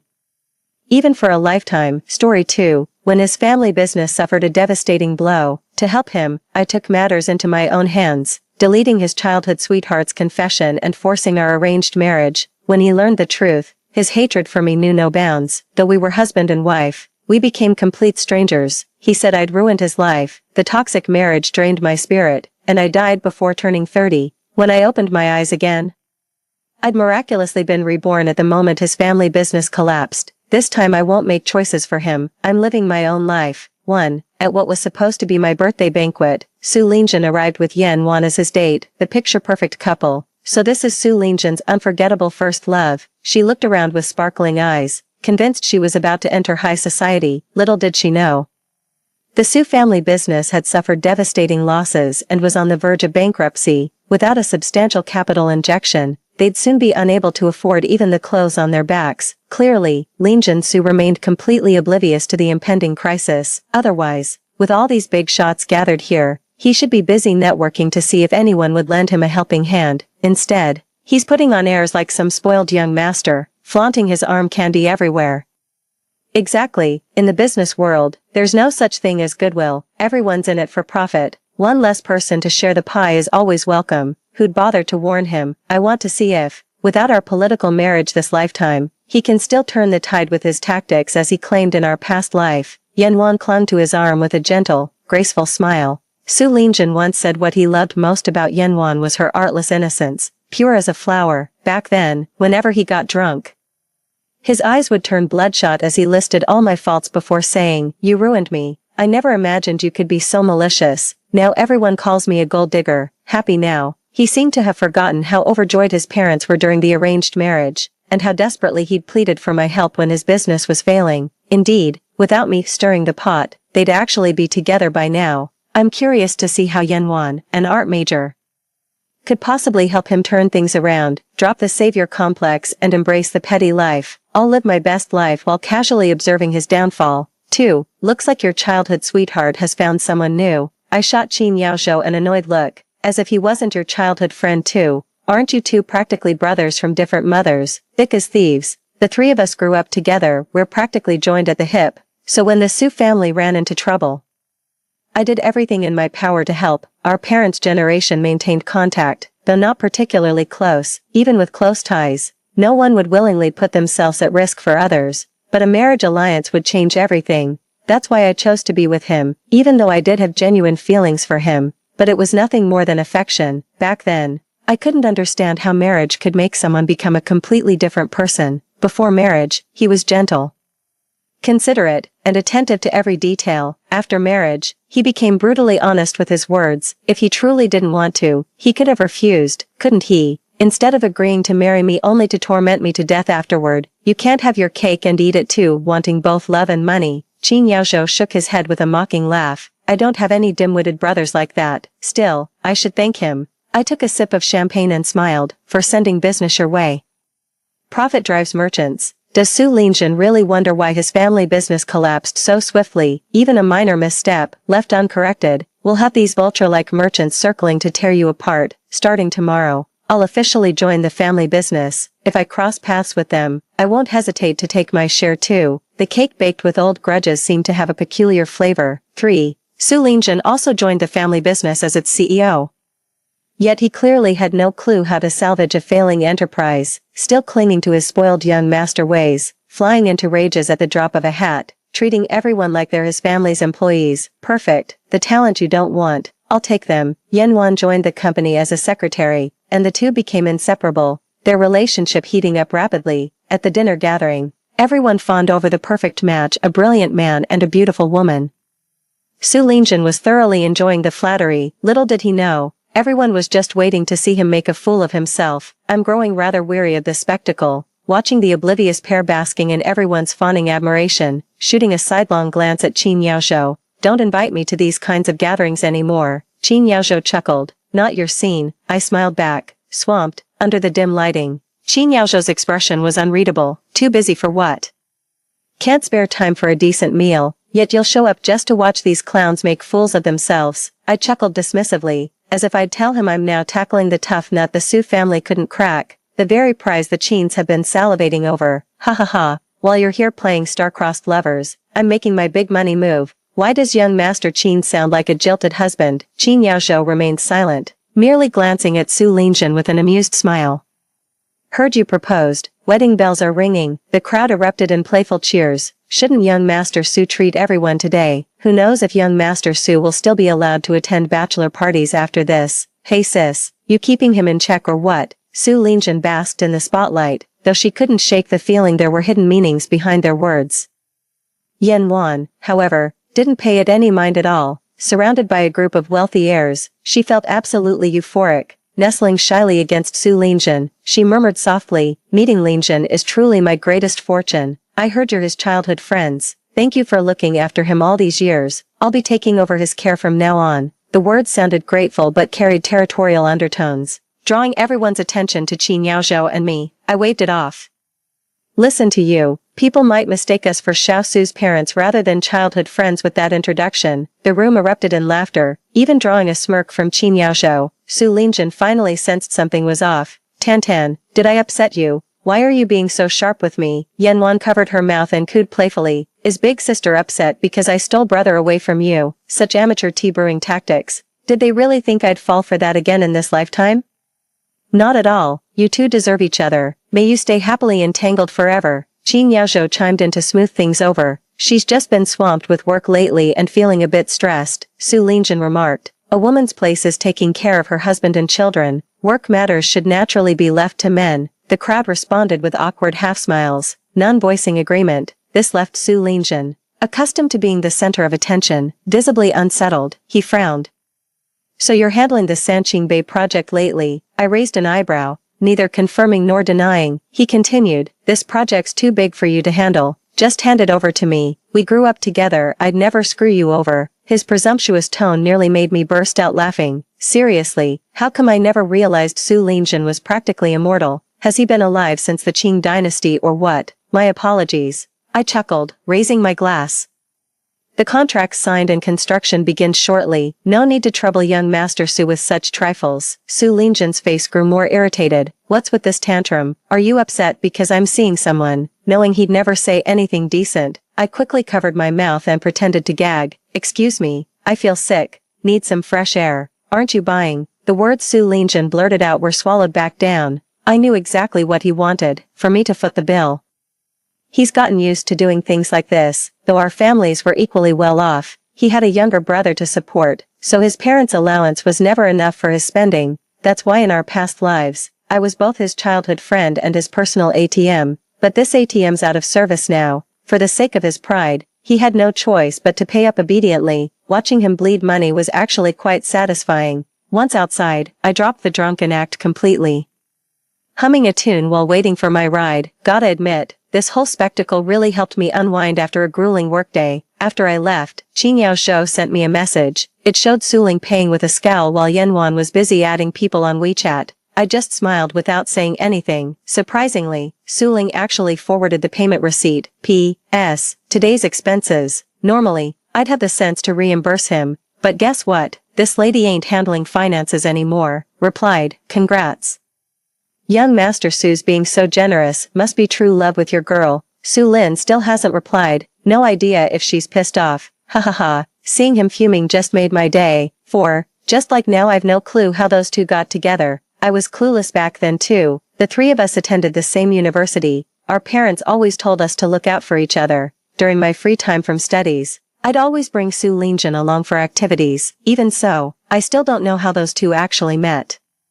Maybe it was at the New Year's gala, when Yanwan in that flowing red dress danced across the stage like a vision. That's why he told me, a money-grubbing mortal like me could never compare to an ethereal goddess who lives on ambrosia. It all makes sense now. Turns out I'm still all about the money. The Sanching Bay project will net us at least 500 million when it's done. That's $500 million, enough to keep an army of pretty boys. Wrong idea, men would only slow down my money-making.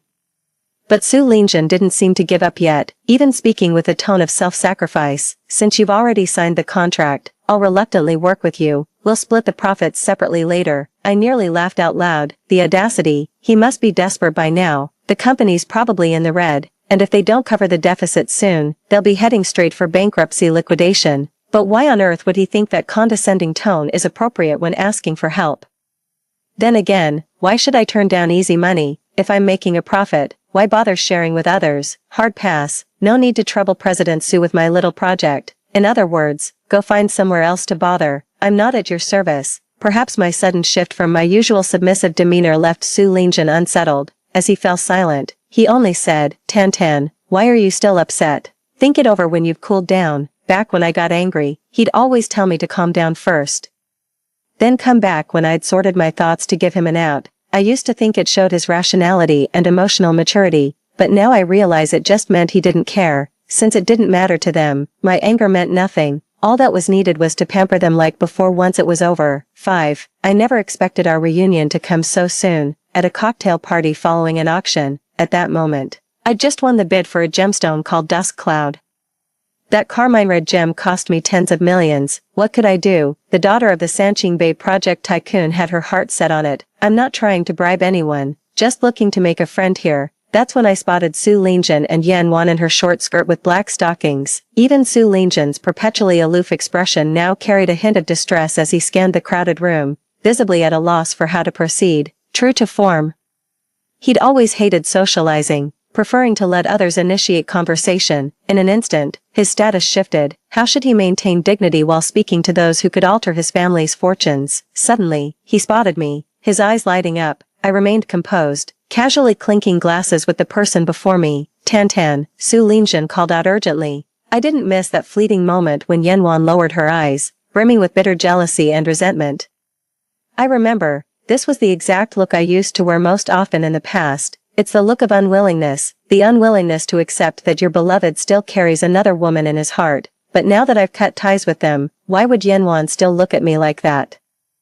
How intriguing. If President Shin is busy, I won't disturb you further. No disturbance at all. It's just not the right time to talk. I'll schedule another meeting afterward. I do hope President Zhao will honor us with your presence. Naturally, after exchanging pleasantries, Zhao Chunyu took his leave with effortless grace. As the eldest son of the Zhao family, he now leads the household, having secured the Sanching Bay project. I've earned his genuine respect. In business, it's always better to make friends than enemies. You never know when you might need someone. Su Lingjun frowned at me and whispered, the way he looks at you isn't right. Her words caught me off guard.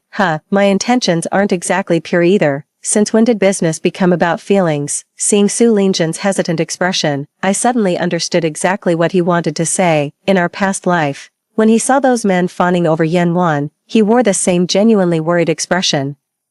How foolish of me to only now see Su Lingjun's greedy nature, always wanting more while holding what she already has. Stepping outside the emotional whirlwind, I'm surprised by my own clarity. I realize the last remnants of resentment I held toward him are finally dissipating. He's no longer worth it. Just a spineless coward with no sense of responsibility. Just say what's on your mind. To my surprise, Su Lingjun visibly relaxed before hesitantly asking, Tan, would you consider selling me that gemstone you won at auction? You want it? Su Lingjun nodded. Yanwan likes it, and I want to give her the best. Not entirely impossible. Su Lingjun's face lit up. Perfect. Given our relationship, I'll give you the starting bid. I looked at him with a knowing smile. The starting bid was 5 million. I paid 50, and with just one word from him, it got slashed to 10%. Even fire sales don't work like this. He was right. In our past life, I'm the type who'd chase a penny through a keyhole. Otherwise, why would I be making him money so he can shower Yanwan with gifts? Oh, just kidding then. I clinked glasses and laughed. You've got quite the sense of humor, Mr. Su. Yanwan finally couldn't help interjecting. Lingjun isn't joking. Aren't you childhood friends? You won't even do this small favor. Wow, emotional blackmail much. Can't be blackmailed if I've got no morals to appeal to, sweet talker. We may be childhood friends, but we're not blood relatives. Even brothers keep clear accounts. Why should I foot a bill of tens of millions? What's in it for me? Su Lingjun pursed her lips as Yan Wan nudged him with her elbow. Su Lingjun said, shares in the Su group. I shook my head. It's worthless. Su Lingjun clenched his fists, staring at me wordlessly. Yan Wan suddenly broke down. Don't you love him? Why won't you even do this much? I stood frozen, staring at Su Lingjun in disbelief as he turned his face away. So you did hear me. On his coming-of-age day, he got drunk and slumped over the garden table. Tens of thousands of roses blanketed the entire garden. I leaned close to his ear and whispered my girlish confession. I always thought he was unaware of it. In our past life, he never mentioned it either. That's why I don't blame him. But it turns out he knew all along. What a pathetic man, reaping all the benefits yet still moping around. Classic you, I smirked. Honey, I've got a long list of admirers. Where do you even rank? Su Lingjun looked pained. Please don't say that. I never meant to hurt you. I shook my head with a smile. 18-year-old Shintan had terrible taste. Yanwan said, it's fine. I can stay away from Lingjun. Just help him, please. Playing hard to get. Think you're being clever. Huh, no. You two are literally made for each other. And I, left to possess wealth and solitude, who doesn't know loneliness? Yanwan said, I know. You're just putting on a brave face. This gem was meant for Lingjun from the start, wasn't it? Is that what I thought? Funny. I don't recall. Su Lingjun looked at me with pity. And suddenly I realized where his shameless audacity came from. Seriously, he actually thought I liked him, that I was still the same Shintan from before. Yanwan explained, dawn gazes at the sky, dusk watches the clouds, thinking of you when I walk, missing you when I sit. This is the origin of the gem's name, and the message you wanted to convey to Lingjun. Su Lingjun, no need to be strong anymore, your strength has arrived. I couldn't help but laugh at these two shameless lovebirds babbling nonsense. Pulling Luo Ran over from her spectating. See what your beloved gemstone has done. It's caused me nothing but trouble. Luo Ran wiped the gossipy expression off her face, adopting her heiress demeanor. Do you have something to say about my taste? Just as Yan Wan was about to speak, Su Lingjun grabbed her arm with a grimace. Well, this reaction clearly shows he recognizes Luo Ran, no longer the arrogant young master Su who couldn't remember anyone's face. His face blindness miraculously disappeared, a medical marvel for the history books. Then came the tedious flattery and hollow pleasantries. I was sick of hearing them, and couldn't bear to watch Su Lingjun's obsequious expression. Even the usually arrogant young master Su would wear the same common expression as anyone else when chasing after petty gains. 6. I still remember, the second year of our marriage, Su Lingjun detested socializing and had no patience for business negotiations, so he handed the company's full management over to me. Their relationship had already hit rock bottom at that point. I mistook this as his trust in me, naively believing that achieving some success would earn me his special regard. During those initial days, he did treat me slightly better, but this so-called better treatment merely meant he stopped mocking me, nothing more. He still refused to acknowledge me properly. Looking back now, I was completely out of my mind back then. Not only did I throw myself wholeheartedly into the business, working diligently, but I even poured my own dowry into keeping the company afloat. My health deteriorated from the endless grind and constant grief.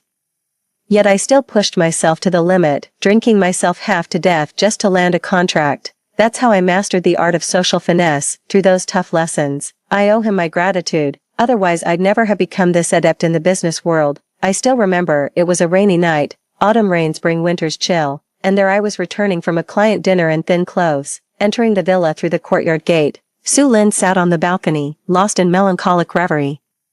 Dressed elegantly, burning incense and brewing tea with refined grace, exhausted, the aroma of tea made my legs heavy with reluctance, and my heart ached with unspoken sorrow. In the business world, being a woman won't earn you any special treatment, so I drank myself under the table and endured all those snide remarks. But hey, no complaints, I landed the deal after all. Lingjun, they all say no man would ever want a strong-willed woman, only delicate, submissive ones. I tried playing meek to defuse the tension between us, but Su Lingjun just stared at me coldly, her words sending chills down my spine. Who exactly are you putting on this act for? Ever heard of the ugly woman trying to imitate the famous beauty's frown? It makes me sick. She would never reek of alcohol like this.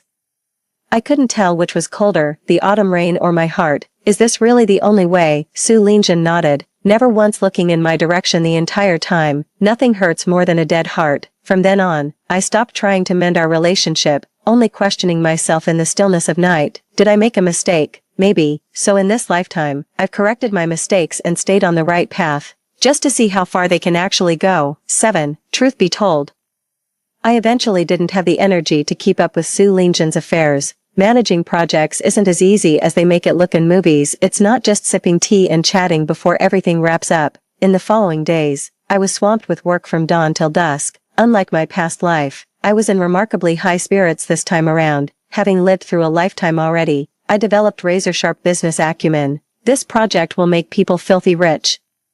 This project will bankrupt you down to your last penny. This project is neither here nor there. Information is the wind beneath a businessperson's wings. Accuracy lets you ride the wind to success. Even a pig can soar when the wind's right. And I'm no pig, I'm human. Qin Yaozhou was stunned by my sharp insight, his tone laced with newfound respect. How did you get this intel? I smirked. Is this your first day in business? What kind of amateur question is that?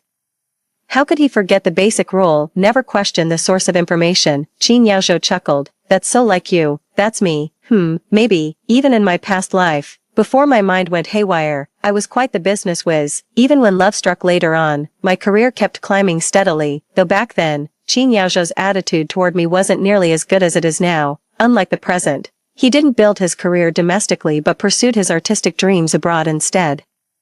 Who would have thought this man now dressed like a wolf in sheep's clothing, this so-called elite, used to roam the world with shoulder-length hair holding art exhibitions in his past life? He was like a ghost. From our wedding till his death, I only saw him once. Back then, he stood at a distance, eyes full of detachment, sighing, I almost didn't recognize you. At that time, Su Lingjin's daily reproaches had crushed my self-esteem to dust, leaving me barely clinging to a frosty facade. I remember we parted on bad terms that day. I never saw Qin Yaozhou again after that, but now he tells me, this is the real you. I think some things have truly changed. At the very least, I won't let myself fall into that situation again. 8. Time flies. 3 years passed in the blink of an eye. 3 years was enough for me to expand my business network. Drawing from my past life's experiences, I built extensive connections. The Shin family skyrocketed to become City A's wealthiest dynasty. Remember, this top spot previously belonged to the Luo family. Luo Ran scammed me out of money several times for this, and it was Luo Ran who accidentally let slip the news about Su Lingjin. Her distant cousin was keeping a mistress named Yanwan. That very same Yanwan. Things have gotten messy lately. She's pregnant and pressuring him into marriage. But that distant cousin was always a good-for-nothing, living off family dividends. The family's resources never come without strings attached. His marriage was arranged by the elders. Naturally, I couldn't make any promises to Yanwan, but Yanwan's actions truly took me by surprise. She printed out the ultrasound report and distributed it at the Luo Corporation. What on earth is she? Luo Ran sneered. Desperate, aren't you? That person never worked for Luo Corporation in the first place. What good would her making a scene do? Probably fell for that guy's tall tales and actually believes Luo Corporation belongs to him. So Luo Ran seized the opportunity to suspend her aunt and uncle, making them deal with this mess. In reality, Luo Ran shrugged. I've had enough of them, useless at best, always holding us back at worst. If it weren't for this bloated family business, how could you have possibly overtaken us? Just 3 years. I burst out laughing. Impressive. Damn impressive. Luo Ran pondered for a moment, the path of emotionlessness. Is it really that powerful? I nearly choked on my own spit. What kind of Xianxia novels have you been reading? Luo Ran waved her hand dismissively. Men only slow down my money-making. Do I have too many of them in my life? Get out of here. When have you ever been heartbroken over a man? Yeah, I guess so. Luo Ran eagerly started gossiping with me. Among the 3 childhood friends, I've had the most successful career, followed by Qin Yaozhou, instead of building his career locally.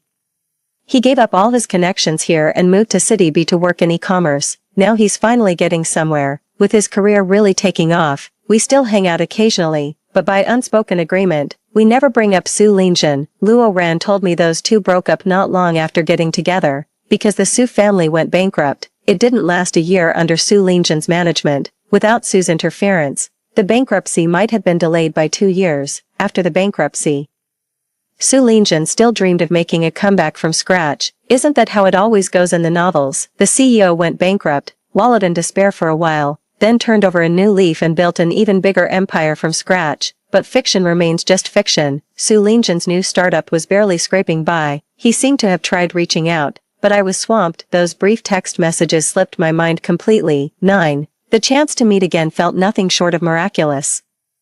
It was at Yanwan's wedding. I can't imagine what state of mind Sulin was in when she attended. As for me, I just went with Luoran for the spectacle. The corporation's operations were running smoothly now, no longer requiring my hands-on management for every detail. I need rest too, hoping to live out my natural lifespan this time around. So when Luoran asked me to keep her company, I agreed without hesitation. Gatherings only feel lively when you're with familiar faces. Yanwan made quite a scene, but ultimately got her way into the Luo household, just without a marriage certificate or grand ceremony. Just a handful of guests attended, along with a prenuptial agreement. In other words, even if she gave birth to this child, she'd gain nothing. Luoran seated me at the head table, while Su Lingjun was placed farthest from the stage. Yanwan stood in her wedding dress, smiling bashfully with a slight bow. Her pregnancy was already showing. Luo Fei, her husband, remained expressionless at this moment. Rumor had it that to marry Yanwan, what little shares he originally owned had all been revoked. Curious about Su Lingjun's reaction, I turned just in time to meet his utterly desolate gaze. I nodded with a smile, though inwardly cringing. Getting caught spectating was just my luck. That expression was all too familiar. Su Lingjun wore the exact same look in our past life. Back then, he lived in a mansion, sipping imported liquor by the floor-to-ceiling windows, exuding the melancholic air of a wealthy young heir. Now, life's hardships have left his skin rough and dark circles shadowing his eyes. His stubble shows faint traces of a recent shave. His slightly wrinkled clothes appear unkempt, even after Yanwan's marriage. It still breaks his heart, tossing and turning all night. Sleep never came. Seems like it was true love after all. The wedding ceremony was kept simple too. After exchanging vows, the bride and groom went to change outfits. Feeling rather listless, I told Luoran I needed some air and headed to the garden. No sooner had I sat down than Su Lingjun appeared. By the time I noticed him, it was too late to avoid him, so I feigned surprise. What a coincidence. Su Lingjun shook her head. Actually, I came specifically for you. For me, I chuckled. Though today's hardly my wedding day, noticing Su Lingjun's expression, I quickly added, sorry, didn't mean that as a dig. Try to look on the bright side. I'm at a loss for words here. I know exactly how stubborn Su Lingjun is. Even after Yanwan got married in his past life, he still couldn't let go. Perhaps it's true what they say, the unattainable always seems more desirable. I don't have feelings for her anymore. Su Lingjun explained, that's good. It's great you've come to terms with it. I froze for a moment, but wasn't entirely convinced. This must just be Su Lingjun's saving face. Otherwise, why would he look so desolate? Who'd believe he isn't heartbroken? If only I hadn't seen that text message. Su Lingjun's words hit me like a thunderbolt, sending my thoughts spiraling out of control. Why, though, the man who blamed me for deleting the message, the one who couldn't let it go, who claimed I'd ruined his entire life. How could he say such things? The texts remain, but he's changed. Su Lingjun spoke softly, as if finally finding someone to confide in. Soon after we got together, I realized I might have fallen in love with an idealized version of her. She's materialistic, money-driven, and vain. After the company hit rough waters, she showed her true colors, constantly complaining and even embezzling funds for luxury purchases, back when the business was already struggling. Not only did she refuse to help, I cut him off, tired of his bitter husband routine. Enough, you made this choice, didn't you? Yeah. Su Lingjun glanced at me before turning her gaze to the sky. Sometimes I wonder, what if you just deleted that text message? It wouldn't have changed anything. I said flatly, you'd still be hung up on her. Even if you could never have her, you'd still talk about her every damn day. All the while, resentment toward me simmered. You know my phone passcode.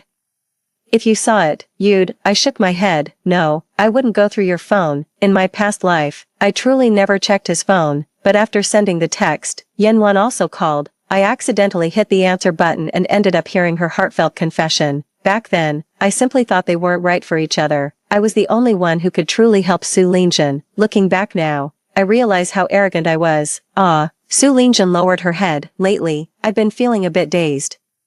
It's like living in a carefree place where I don't have to worry about work, just doing things I enjoy, yet I remain ungrateful, filled with daily resentment and anger. I lashed out with cruel words at someone who genuinely cared for me. Tell me, if you had deleted that text message, would things be different now? I smiled faintly. Mr. Su, seems you need a psychiatric evaluation. Su Lingjun's face was utterly lifeless, but I'd lost all interest in staying.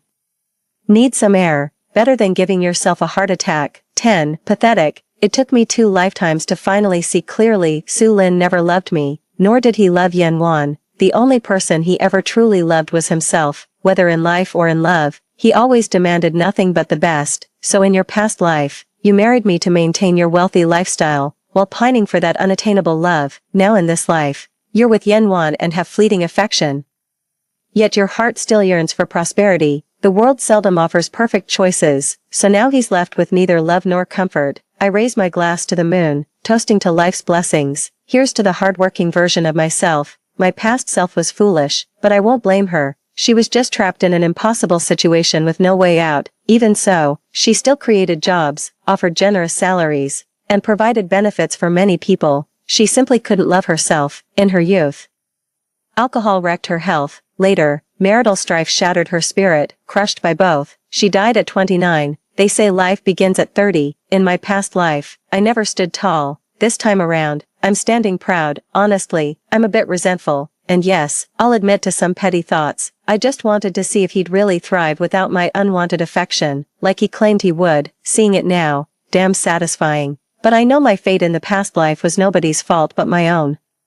Should have minded my own business, as the ancients said. To alter another's destiny is to bear their karma and suffering. Now free from that burden, I'm finally living my own life. Absolutely exhilarating. Even more satisfying than watching Su Lingjin's misfortune. 11. Life keeps getting better, and everyone loves to add icing on the cake. Now, the Shin family business is preparing to expand overseas. I collaborated with Yao Zhouqin on this aspect. He started building his overseas network years ago.